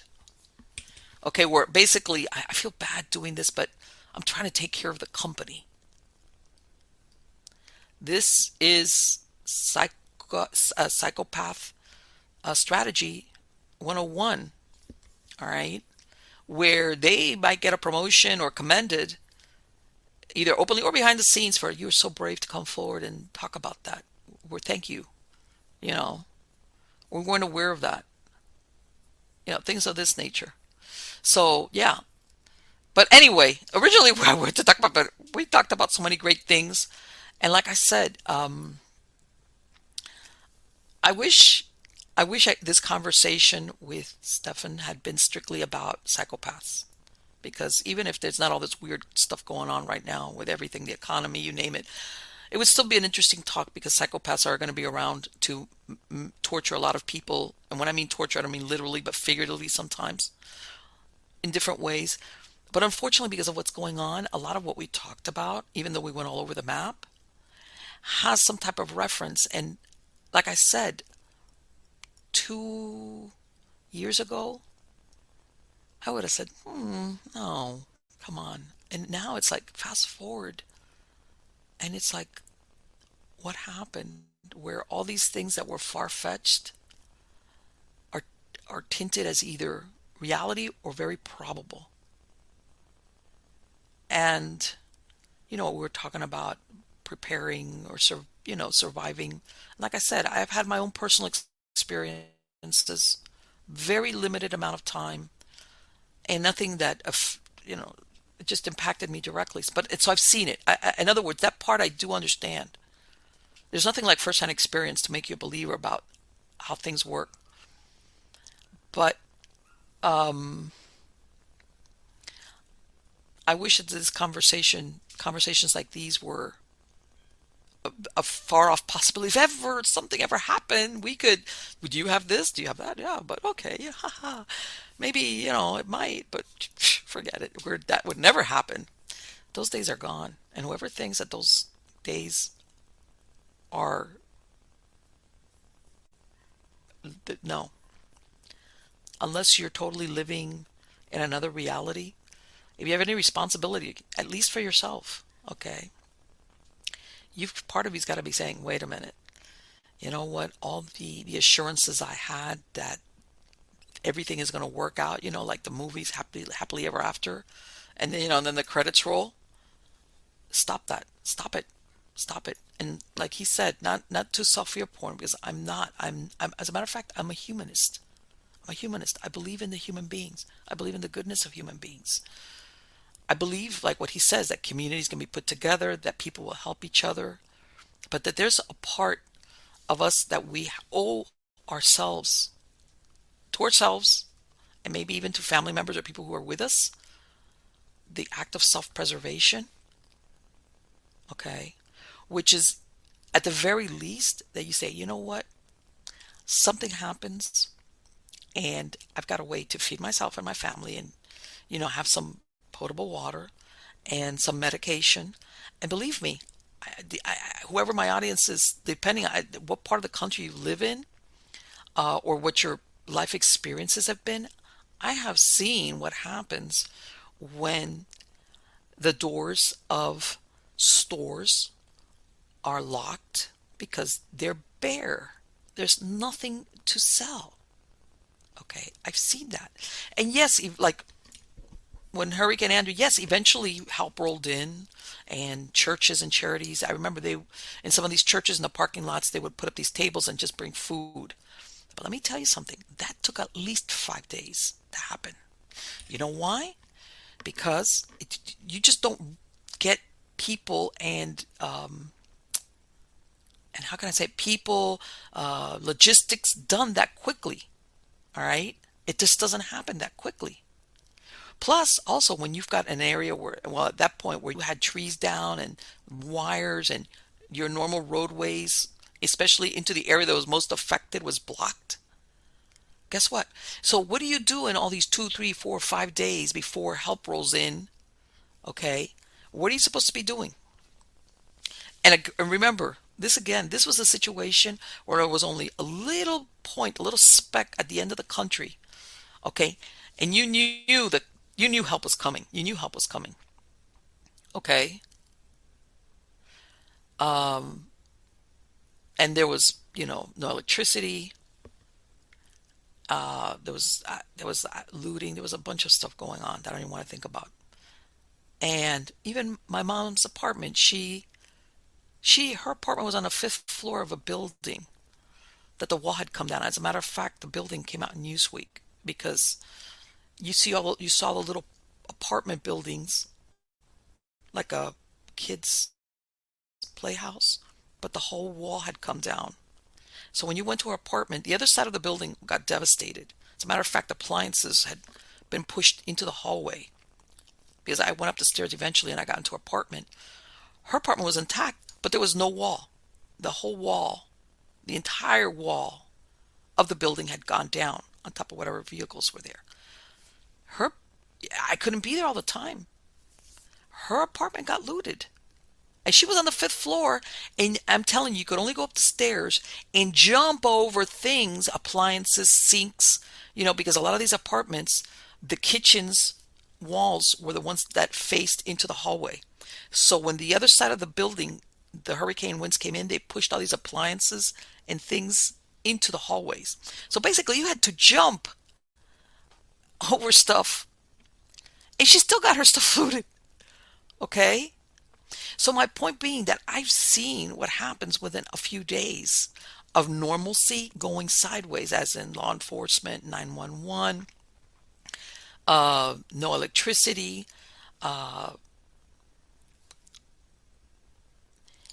point being, you owe it to yourself to make some type of mental preparation and then physical preparations. Worst case scenario, I've got food, I've got water, I've got a plan. Nothing comes of it, great. So I eat the food and I drink the water and we're off to the races, and that's it. But don't, believe it or not, don't live in this Pollyannish world, thinking nobody would ever, the government or the authorities or whoever the powers that be would never let it get that bad. They wouldn't. They would stop. Let me tell you, don't bank on that. Hopefully it will never come to pass. I wouldn't want it to, but don't bank on it. So again, guys, I hope you like this very interesting interview with Stefan Verstappen. Please check out his website at chinastrategy.com. And again, if you really don't know where to go, contact him for a consultation. He's going to tailor make it to what your circumstances are. And believe me, if you've got to start somewhere, start there. Again, take care until next time.